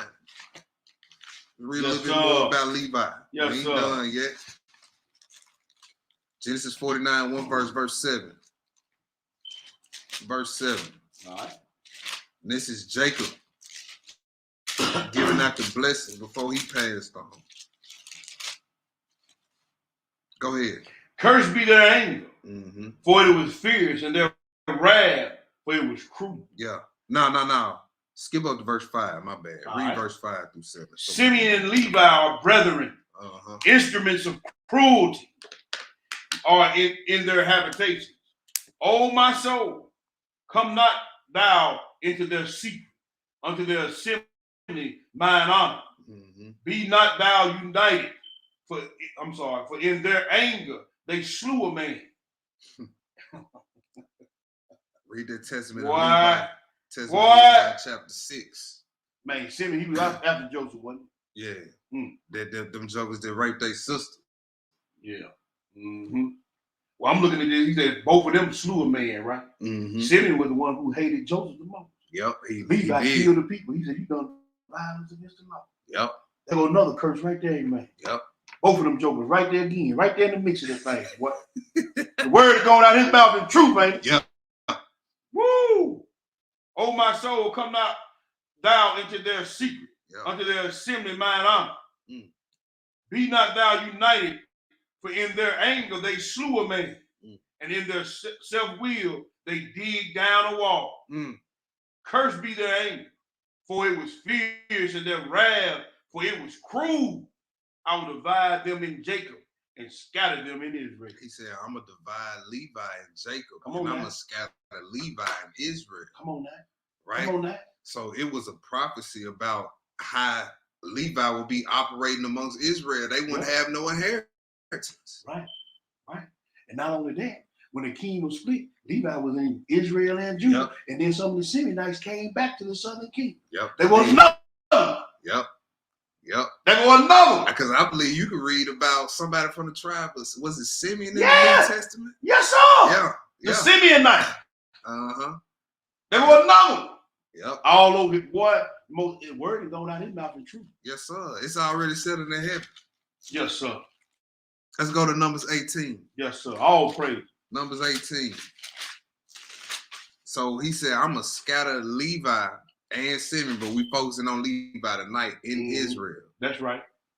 Right? What I say? Numbers 18, 20. Pick it up at verse 20.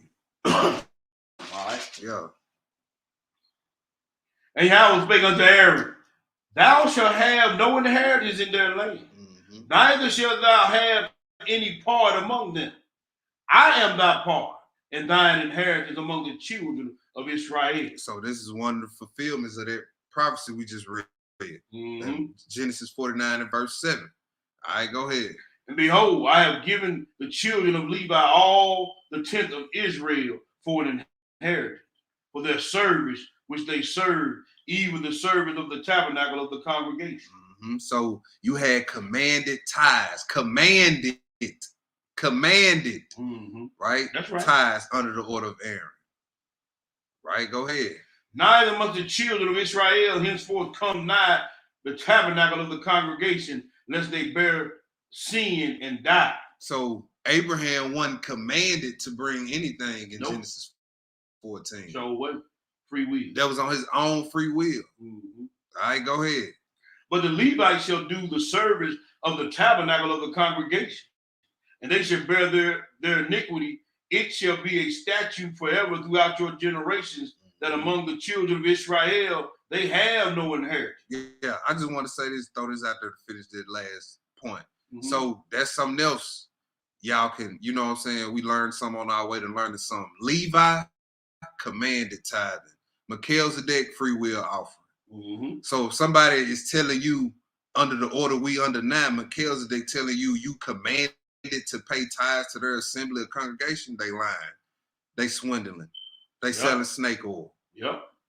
Levi commanded tithing. Melchizedek free will offering. If they ask you to pay tithes, command you to pay tithes, just ask them, you must don't got an inheritance. Right. Because that got to be the only reason you trying to command me to pay you tithes to your assembly. But if that Negro got a house, that Negro got a car, he got a plot of land. He got a plot of land he's sitting on, his house sitting on. Don't get that Negro no tithes. Right. Free will offer, right? Go ahead. But the tithes of the children of Israel, which they offer as a heave offering unto Yahweh, I have given to the Levites to inherit. Therefore I have said unto them, among the children of Israel, they have no inheritance. And Yahweh spake unto Moshe, saying, thus speak unto the Levites, and say unto them, when you take of the children of Israel the tithes, which I have given you for them for an inheritance, then ye shall offer up a heave offering of it for Yahweh, even a 10th part of the tithe. So do they do a heave offering when they receive your tithe? Them jokers ain't tithing on the tithe. They can't even tell you what a heave offering is. Yeah. That's another question you ask. Well, since y'all commanding tithes, where your heave offering? Where your heave perform the heave offering after you finish collecting, sir. We need to see that. Go ahead. and this is your heave offering shall be reckoned unto you, as though it were the corn of the threshing floor, Mm-hmm. and as of the fullness of the wine press. Thus ye also shall offer an heave offering unto Yahweh of all your tithe, which ye receive of the children of Israel, and ye shall give thereof the Yahweh's heave offering and Aaron the priest. Out of all your gifts, ye shall offer every heave offering of Yahweh, of all the best thereof, even the hallowed part thereof, out of it. Mm. Therefore thou shalt say unto them, what's the hallowed part of the best, yeah, the holiest part. yeah, man. So the best part of all the collection. Yeah. We need that. Who you giving that up to? You know what I'm saying? Stop playing with the people. I bet they won't burn that money up. Yeah, stop put playing that money with on the all people. and burn it. Exactly. Put the biggest part of that money on there and burn it. Yeah, I bet you won't do that. Yeah, stop playing with Israel. Somebody might get shot up in there. They did that. For real. Take that big old part of that money. Hey, somebody might get shot. They find out they weren't supposed to be commanding tithes. We're going to get some people in trouble, man. That's it. Go ahead. Therefore thou shalt say unto them, when ye have heaved the best thereof from it, then it shall be counted unto the Levites as the increase of the threshing floor, and as the increase of the wine press. And ye shall eat it in every place, ye and your household, for it is your reward for your service in the tabernacle of the congregation. Yeah. And ye shall bear no sin by reason of it, when ye have heaved from it the best of it. Neither shall ye pollute the holy things of the children of Israel, lest you die. What verse you at? That was it, 32. Oh, man, you supposed to just read 26. Oh, my bad. You good. I was all into that one. Let's go to Deuteronomy 17. All right. Look at a few more roles of the Levites, other than, sacrifices. Look at a few more roles that they had within Israel. Still a little bouncing. Well, we rolling in there, boy. Man. Deuteronomy 17, verse 8. Pick it up and read verse 8 through 13 for me. All right. Yeah. If there arise a matter too hard for thee in judgment, between blood and blood, between plea and plea, and between stroke and stroke, being matters of controversy within thy gates, then thou shalt arise and get thee up unto the place which Yahweh thy power shall choose. And thou shalt come unto the priests, the Levites. All right, so the Levites were also judges. All right, go ahead. And to the judge that shall be in those days, and inquire, and they shall show thee the sentence of judgment. And thou shalt do according to the sentence which they of that place which Yahweh shall choose shall show thee, and thou shalt observe to do according to all they inform thee, according to the sentence of the law which they shall teach thee, and according to the judgment which they shall tell thee, which thou shalt do. Thou shalt not decline from the sentence. I'm going to read that again. It's real slow. Yeah. Thou shalt not decline from the sentence which they shall show thee, to the right hand nor to the left. And the man that will do presumptuously, meaning the man that will go to the right or to the left, and will not hearken to the priest that standeth to minister there before the Yahweh thy power, or unto the judge, even that man shall die. Because see, you got to think these brothers got the communication device on their chest. Plus, they in the temple with the Most High. They in the temple, so you gonna look at their judgment and say, "Man, y'all niggas don't know what y'all talking about." I ain't going with that. Who got the Urim and Thummim on his chest? You gonna tell him he don't know what he talking about? Man, okay. I knew, dude. You know how they do. Go ahead. And thou shalt put away the evil from Israel, and all the people shall hear and fear, and do no more presumptuous. Yeah. All right, that was it on that? That was it on that. Right, you said down to 13, right? Yeah, down to 13. So the Levites were also judges. Let's go to the next spot. Let's go to Deuteronomy 33, verse 10. Deuteronomy 33 and verse 10. I've been horrible at keeping these scriptures up here. I might as well not even put them up, but we almost done. Now. So let me ask you a question, brother. What's up? So when the judgment come down, Mm-hmm. and they bring it to the judges, Mm-hmm. and the judges hear all that need to be said, and then the judgment, according to the scriptures, is handed down. What's going to happen to the people after they go presumptuous and don't do it? You're going to die. You're going to die. Even in this day. And then let the process of it all be example to the bishops, the deacons. That's the what I'm trying to tell you now. overseers. That's why I brought it up. Heard all sides. There you go. Inquire of the Most High. Go inquire the Most High. Go through the scriptures. Yep. Okay, then, hey, see what the Most High got to say. Mm-hmm. Now, if the judgment cast down, Yeah. and you go against that which has been cast down, Right. okay. Yeah. I just want to get this straight. That's a personal problem at that point. Yeah. It ain't got nothing to do with nobody that was involved in the situation. Nope. Don't take it personal. Don't take it personal. You got to deal with the judgment. When you're dealing with law, take your feelings out of it. Take your feelings out of it. Because if we were still doing this whole law, man, it'll be a lot of hurt feelings up in this thing. Mm-hmm. What about the law that say that your brother had to take over after you died? Take your feelings out of it. You know what I'm saying? They don't want to deal with You we can get into law and feelings. You Right. got to a whole bunch of things with that law. Can't no feelings be involved when it go down. It's sad. Here go another scenario. What if you and your brother didn't get along that way? Thank But you know on your deathbed, this your brother. Yeah. He got to take your wife and lay with The your only wife. other Israelite in your family. The only other Israelite, you got to lay with your wife after you die. And you lay on your deathbed, Doing everything you can to not keep the law. right. Take your feelings out of it. You see what I'm saying? And brother, if you was that brother that had to come and lay with your brother's wife, you didn't like him, and you gonna do like dude did and spill his seed on the ground to keep your brother, and your brother name gonna die out of this race. Yeah. Or for you brothers that do the two wives thing, it's a law in there that say if you have, I believe you have one that what is it? Hated. Boy? Yeah, that's hated. Mm-hmm.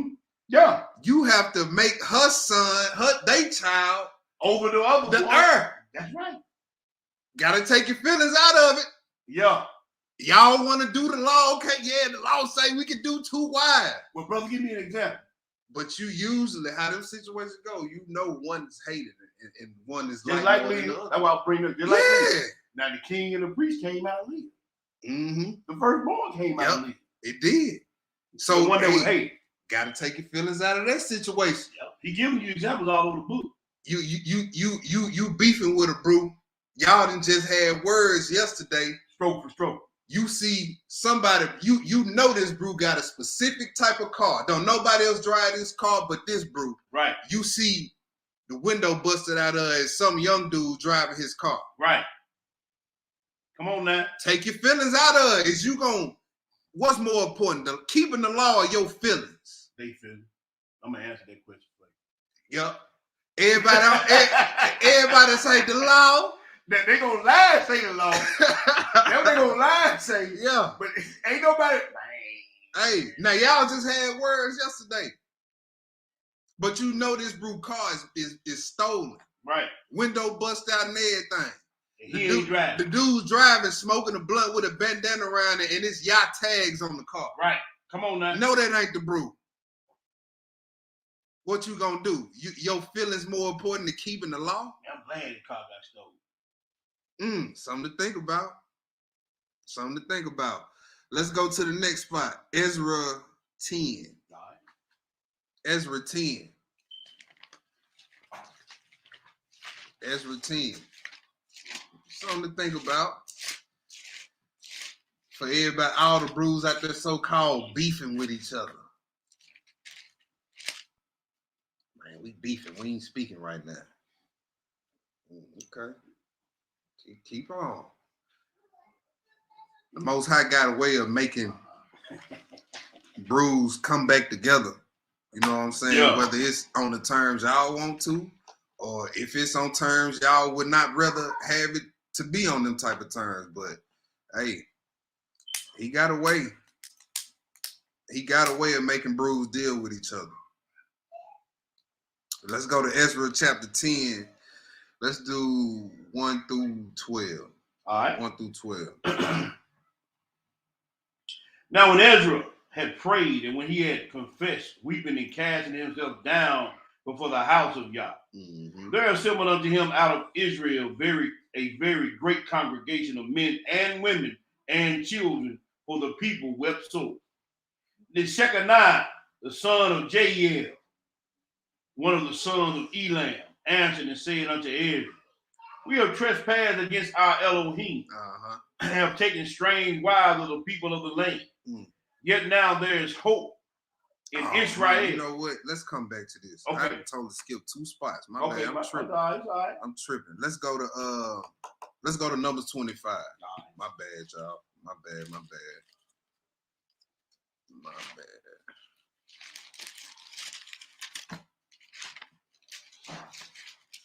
Numbers 25. We're gonna come back to that. Okay. Numbers 25. We ain't gonna do this whole thing. This is, of course, after Eleazar, came and killed that brute that came in that camp with the Moabite woman. Let's finish. Yeah. Let's do 25. Pick it up at verse 7. All right. And when Phinehas, the son of Eleazar, the son of Aaron, the priest, saw it, he rolled up from among the congregation and took a javelin in his hand. And he went after the man of Israel in the tent and thrust both them through, the man of Israel and the woman through her belly. So the plague was stayed from among the children of Israel. Right. And those that died in the plague were 24,000. And Yahweh spake unto Moshe, saying, Phinehas, the son of Eleazar, the son of Aaron, the priest, has turned my wrath away from the children of Israel, while he was zealous for my sake among them, that I consume not the children of Israel in my jealousy. Wherefore, behold, I give unto him my covenant of peace. And he shall have it, and his seed after him, even the covenant, an everlasting priesthood. There it is again. All right. So the same thing he told to Aaron and Moses, he told to this guy right here. But it switched from Aaron's descendants to Zadok down the line, which Phineas, Zadok and Phineas is in the same line. Right? Go ahead. Because he was zealous for his Elohim and made an atonement for the children of Israel. All right. That was it on that. I just wanted to read that part. Write down 1 Chronicles 24, 1 through 19. That's the 24 divisions of the elders that David organized. Where did he get that from? We read that in Revelation. In the first part, right? Right, so that was just another aspect of the heavenly order. Of the heavenly order being reflected in the Levitical priesthood. Now let's go to Ezra 10. Okay. Now let's go to Ezra 10. Ezra 10, pick it up at verse 1. All right. Ezra 10 and verse 1. Now when Ezra had prayed, and when he had confessed, weeping and casting himself down before the house of Yahweh, there assembled unto him out of the children of Israel a great congregation of men and women and children, for the people wept sore. And Shechaniah, the son of Jael, the sons of Elam, answered and said unto Ezra, we have trespassed against our Elohim, and have taken strange wives of the people of the land. Yet now there is hope in Israel concerning this thing. Now therefore let us make a covenant with our Elohim to put away all the wives, and such as are born of them, according to the counsel of my Lord. That was a hard thing. Hard, man. That was a hard thing, man. You know the connection that you have with your family, your wife, and your children. That's right. Again, what do you value more? The law. The law or your feelings? They feel it. The law or your feelings, right? Do you, at this point, do you value the work the Most High called your line, your tribe to do, or do you value your feelings of that woman more? Mm. But her booty just so big, Ezra, I can't put her away. Look at her. Yeah. You know what it is. You all type of stuff was going on. Mm-hmm. Go ahead. And of those that tremble at the commandment of our Elohim. Yeah. And let it be done according to the law. Mm. Arise for this matter belongeth unto thee. We also will be with thee. Be of good courage and do it.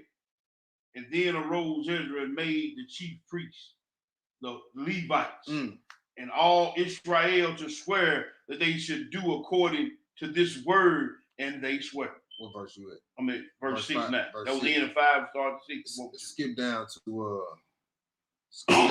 verse 10. All right. And Ezra the priest stood up and said unto them, Ye have transgressed and have taken strange wives to increase the trespass of Israel. Now therefore make confession unto Yahweh your power of your father, and do his pleasure, and separate yourselves from the people of the land, and from the strange wives. Then all the congregation answered and said with a loud voice, And thou hast said, so must we do. So some priests had took some strange wives, right? And had to put them away. All right, let's go look at something else. We just looking at the regression of the Levitical priesthood. We could have went through each time period and showed you where they was going on. Let's go to Ezra chapter 2. All right. Ezra chapter 2. Mm-hmm. Let me see. These brothers was put from the priesthood. Skip down to verse. Skip down to verse 60. Skip down to verse 9. Skip down to verse 61. Right. So these is a list of names of the people who returned from the captivity. Right? You said 61? Yeah, Ezra chapter 2, verse 61. Watch this. And the children of the priests of the children of Habiah, the children of Koz, the children of Barzillai, which took a wife of the daughters of Barzillai, the Gileadites, and was called after their name. These sought their register among those that were reckoned by genealogy, but they were not found. Therefore, they were not found. Therefore, were they as polluted, put from the priesthood. Wow. So it was some brothers that came back from the captivity that couldn't prove their genealogy. It's the same, like, see that how is you Negroes chief priests and going and you above this process? Right. We need to see genealogy before we can acknowledge you as such. You want to find somebody that is so he can verify that you are. Right. You can't do that. You got to first find somebody like Ezra.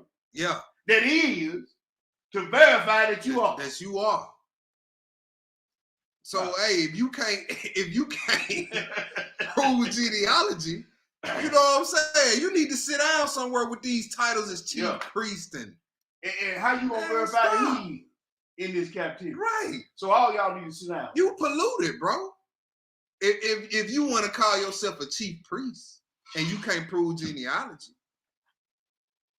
a real Levite would tell you no deals today if they were still living. Right? Aaron would tell you no deals. That's right. Phineas would tell you no deals. Ezra would tell you no deal. And Phineas might run you through. For real. Let's go to Ezekiel 22. Yeah. Ezekiel 22.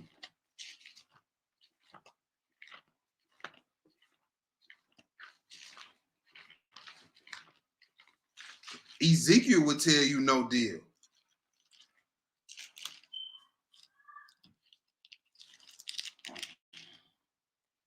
Ezekiel was a priest. Ezekiel, the first chapter. Ezekiel chapter 22. We're going to read verse 23 through 28. 23 through 28. All right. And the word of Yahweh came unto me, saying, Son of man, say unto her, Thou art the land that is not cleansed, nor rained upon in the day of indignation. There is a conspiracy of her prophets in the midst thereof, like a roaring lion ravening the prey. They have devoured souls. They have taken the treasure and precious things. They have made her many widows in the midst thereof. Her priests have violated my law. What the priests do? They have violated my law. We read in Deuteronomy 33:10. They supposed to be teaching it. That's right. So the priests had fell off, right? They done violated the law. How did they violate the law? Go ahead. And have profaned mine holy things. How did they do that? They have put no difference between the holy and profane. Neither have they shown difference between the unclean and the clean. Right, go ahead. And have hid their eyes from my Sabbaths, and I am profane among them. Go ahead. Her princes in the midst thereof are like wolves ravening the prey. So the priests, the princes, go ahead. They shed blood to destroy souls to get dishonest gain. Her prophets have daubed them with untempered mortar, seeing vanity and divining lies unto them, saying, Thus said Yahweh Elohim, when Yahweh has not spoken. All right, let's go to the next spot. So the priests have profaned the law. They don't put difference between clean and unclean. They done profaned the holy things. The sons of Kohath who handled the holy things went off their job. Sure did. You know what I'm saying? Everybody talked about Uzziah for getting killed by the Lord for touching the ark when it fell. Yeah. But where was the ones who supposed to been carried? Right. Not on their job. Not on their job. Let's go to the next spot. Let's go to Malachi chapter 2. Yes, sir.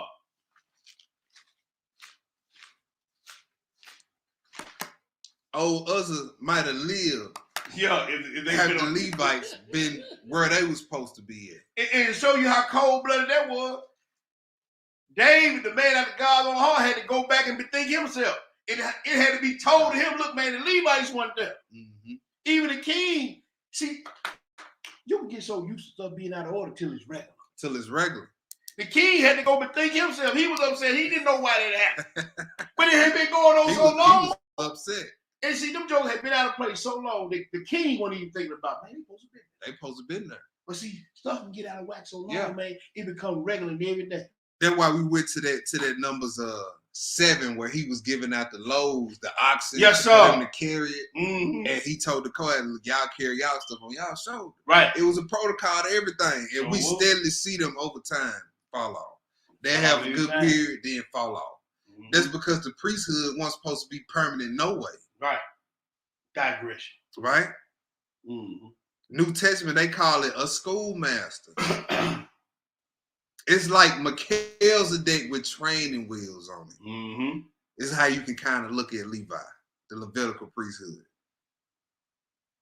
All right, let's go to what I say, Malachi chapter 2. Read chapter 2. We're gonna read all of chapter 2, and then just read chapter 2. All right. Yeah. And now, ye priests, this commandment is for you. Oh, so he talking directly, yes, sir, to the priest. Go ahead.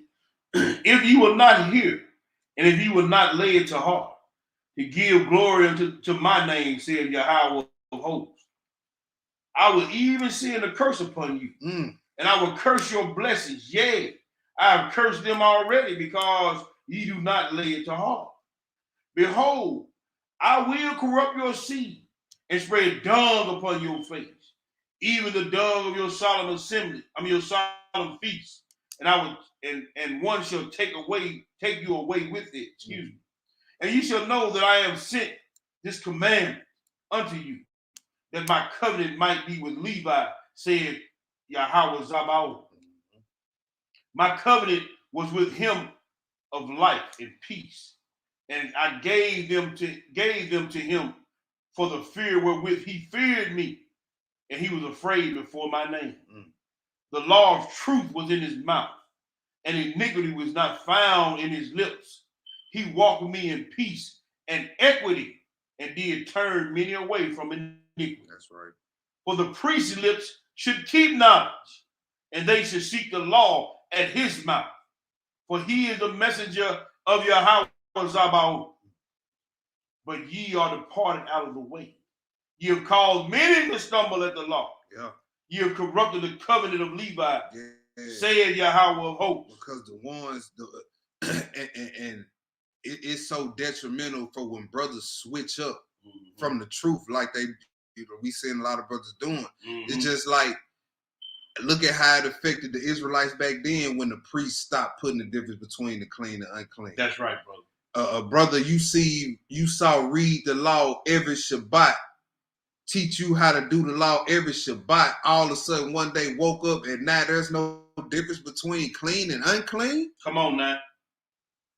These brothers that's teaching the law with all this influence, all of a sudden now there ain't no difference between clean and unclean. Man, reprobate.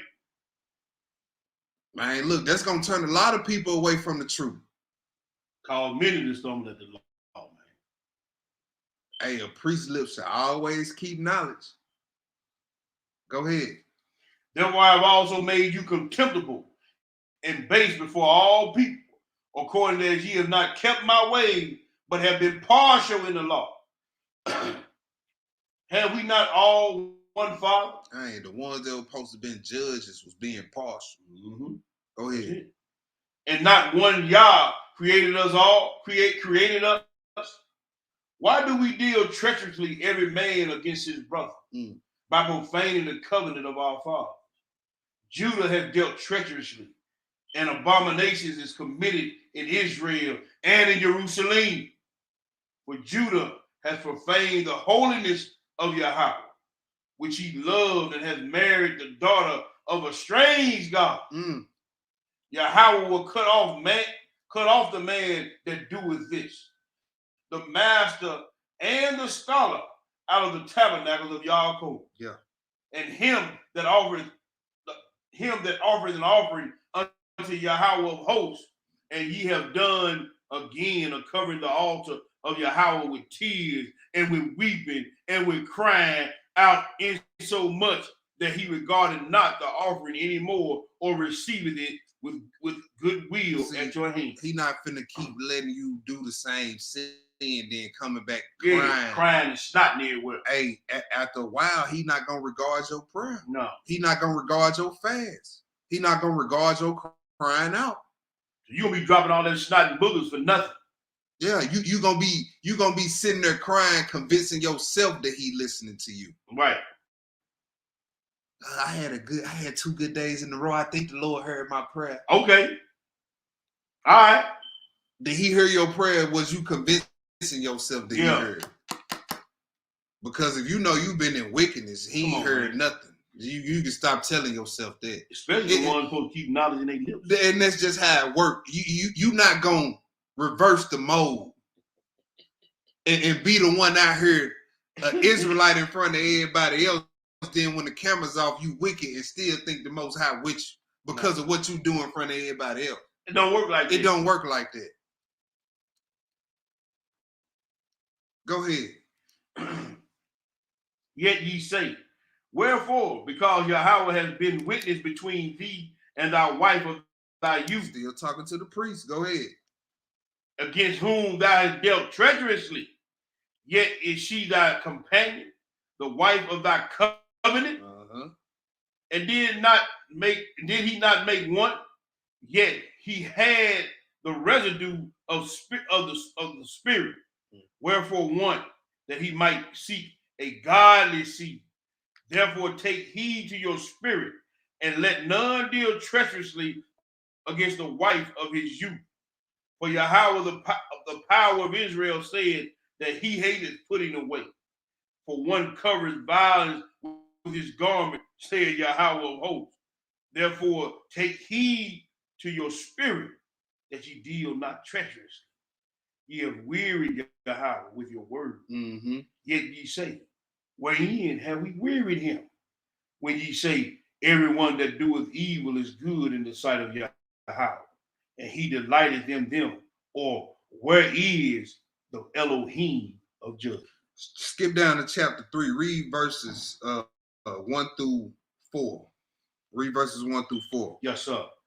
Behold, I will send my messenger, and he shall prepare the way before me. And Yahweh whom ye seek shall suddenly come to his temple, even the messenger of the covenant, whom ye delight in. Behold, he shall come, said Yahweh Zabaoth. This messenger it was talking about was John the Baptist. Go ahead. But who may abide in the day of his coming? Yeah. But who may abide the day of his coming? Mm-hmm. And who shall stand when he appeareth? For he is like a refiner's fire, and like a fuller's soap. Verse 3.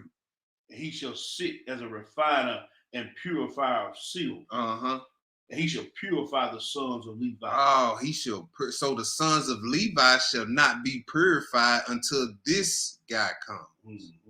The second time. Yes, sir. So Negro calling himself chief high priest. Yeah. Look, they gonna be, the ones we called that the Levites.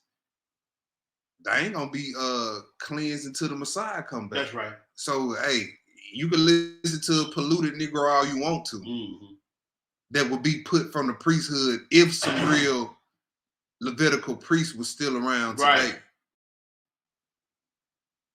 Go ahead. And purge them as gold and silver. That's right. That they may offer unto Yahweh an offering in righteousness. Ooh. Only then will they offering be offered in righteousness. Right? So the Messiah coming, the priest of all priests, he got to cleanse Levi. Yep. So if Levi can do it, why they got to be clean? Exactly. Now, let's go to Psalms 110. Yes, sir. Let's go to Psalms 110. Because we read in two spots, Exodus 40, Numbers 25, where he say Levi will have an everlasting priesthood. Yeah, we read, right? Long duration. Yeah, long duration. Long duration, right? So, I mean, okay, you got them two spots. Then you got this. Then you got this right here. Psalms 110. Let me give me a sweet. Psalms 110. Go ahead. Yahweh said unto my power, Right. Sit thou at my right hand until I make thine enemies thy footstool. Yahweh shall send the rod of thy strength out of Zion. Rule thou in the midst of thine enemies. Thy people shall be willing in the day of thy power, in the beauties of holiness. From the womb of the morning, thou hast the dew of thy youth. Yeah. Yahweh has sworn and will not repent. Yahweh, who sworn and will not turn back? Yahweh. Okay, go the ahead. Creator and possessor of all things has sworn. Yeah. And will not repent. Thou art a priest forever, after the order of Melchizedek. So the Yahweh is talking to the Lord sitting at his right hand. Yes, sir. He told him, you are a priest forever after the order of Melchizedek. Yes, sir. So now the Levites have fell off. Yep. Then you got this priesthood. Now, how was Aaron's priesthood established? He was picked. He was handpicked. He was picked, and then they go by line, lineage, bloodline. Yeah. This was an oath. Yeah. The father went on record and made an oath. Yes, sir. And he won't turn back from it. I don't care whoever say they this, whoever say they that. He said, the Lord sitting in my right hand is the priest forever after the order of Melchizedek. Now, which one takes precedence over the other? The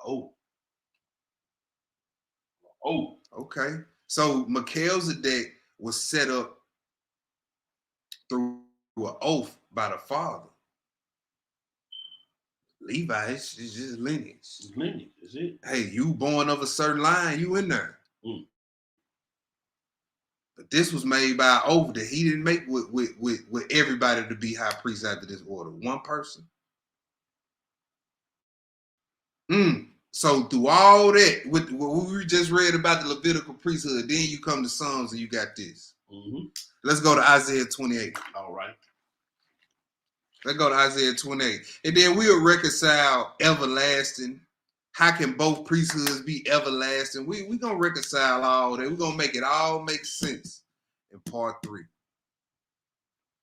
That's right, too. He did make did. He did make it over before the world was. Hey, we read it in the second Enoch, the priest. We it. read about the child Melchizedek. Then it told you it's going to be a Melchizedek that's coming. He going to be the priest of all priests. Yep. There it was right there. You can look at also that Psalm 55. He said, man, we walk together in company. Yep. That proverb, he said, hey, man, I was there with him in the beginning. Before the world was. You know what I'm saying? So, yeah. Yep. And then if you read, what's that? Isaiah, Isaiah 6. I believe that's Isaiah 6. Isaiah 6. Yeah. You read Isaiah 6, right? And you look at that word train. And his train filled the temple. Yes, sir. Look at that word train in the concordance, Aki. I'm pretty sure you already know what it say, but look at the word train in the concordance there in that Isaiah 6. We in Isaiah 28 right now. Isaiah 28, let's do 14 through 18.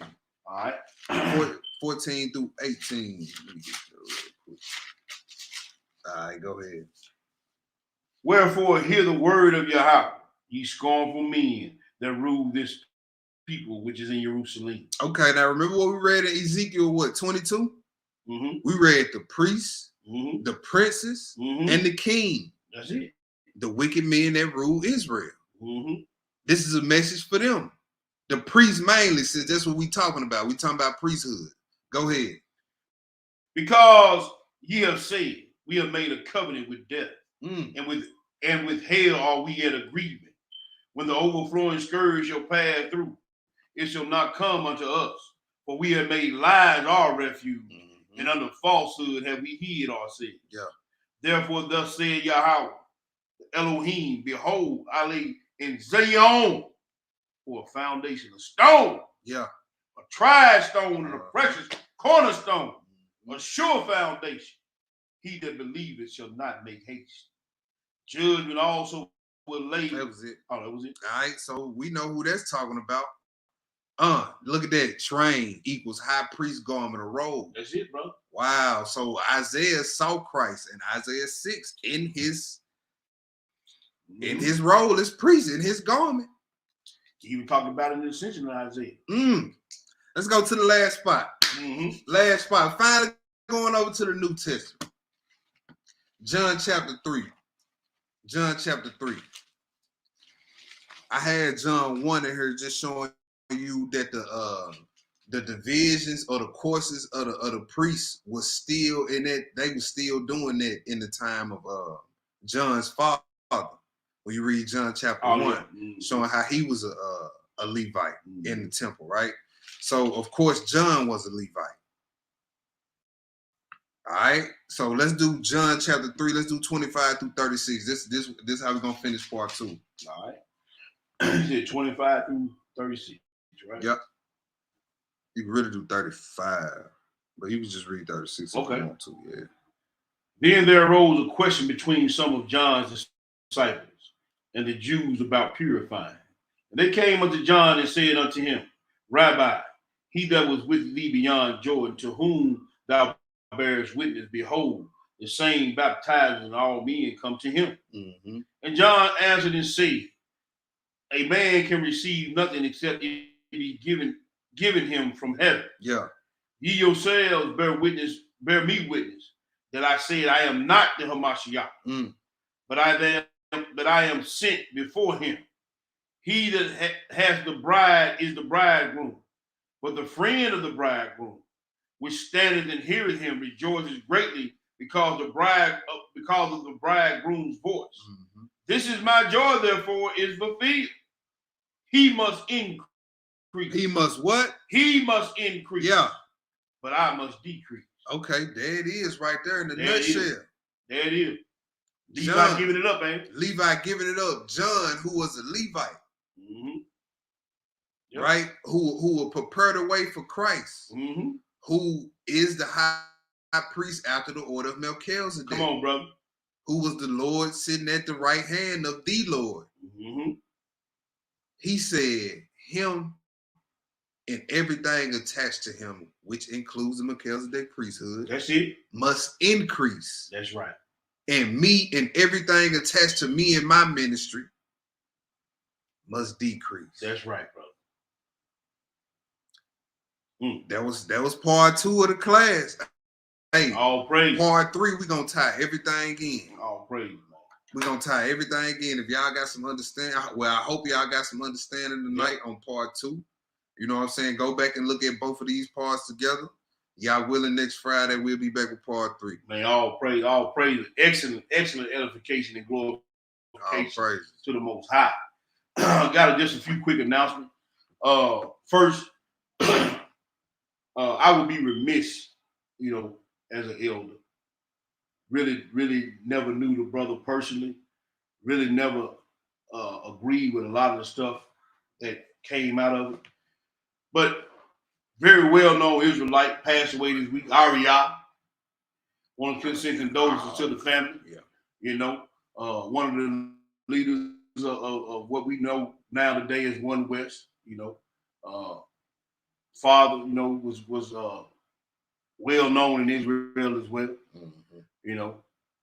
Just want to give a condolences to the family, to one of the, what I call, not one of the founding fathers, but maybe the second and third generation behind that. Yeah. Brought a lot of brothers and sisters into the truth, whether it be, like I say, the doctrine issue. Don't want to get into that. You understand what I'm saying? But just want to say condolences to the family of Elder Ariah. That we're gonna be online tomorrow. Brother Amnon will be dispensating the word of the Most High. I'll be reading for my brother. We'll be online on it tomorrow. Still working on. I know it's late in the hour, but man, you know how it be when springtime hit. We still trying to find places for Purim still, which we ain't got but a couple of days to do that. We may end up having to just do it at home, individually. Yeah. You know what I'm saying? But even it's just a silver day, but we still want to keep it, and gather together if we possibly can. You know what I'm saying? So that still trying to get some things in. The brothers still working together. Possibly go look at some places tomorrow after the class for Pentecost. But even before that, we got unleavened bread coming up. Passover unleavened bread. Pesach is coming. So we're getting back into the spring feast days. And everybody need to get their minds right. And it came back around quick. Yeah. So Pesach, we go to the Corinthians. Hey man, don't take this thing unworthy. Yeah. You know what I'm saying? So get your minds and your hearts right. Anybody that's planning on coming down to any of the feast days, especially Pentecost, I know we already got some confirmations or people, Most High willing say they're gonna try to be here. So let us know. I know we got some people coming up from different parts of the country that want to come up for Pesach, for Pentecost. So if you're coming, try to let us know early. Try to get some arrangements for you as far as hotels and whatnot. Try to get all that squared away. Try to get some better rates and whatnot if you don't already have an avenue to do so. Want to ask everybody to continue to pray for the ministry. Most High willing, you know what I'm saying? We're going to have another trip down to the land pretty soon. Hopefully we'll have some more news on that. Still, I know Amnon still working on some stuff on that. And then elders and teachers will have the Hebrew class this Sunday. I think it's at 6 o'clock. Yeah, 6 o'clock. I'm trying to keep Rob. I know you get off, you be running. So I think it's at 6 o'clock be good. I'll check with my brew tomorrow morning. Make sure that's going to be conducive for him getting off that plantation. But we'll be resuming our Hebrew classes this weekend, Most High willing. You got anything else for the people, brother? Man, no, Most High willing. I'll be chopping it up with a lot of y'all in the chat tomorrow. Yeah. And man, I'll see y'all again as a teacher, as a dispensator of the word of the Most High next Friday, Most High willing. All praise. Praise. We back at it. All right, brothers and sisters. All praise, honor, and great glory is unto our power. The power of Abraham, the power of Isaac, and the power of Jacob, To our brothers and sisters in the faith, as always, we salute you. We're going to holler at y'all on the other side. Shalom, family. Shalom, family.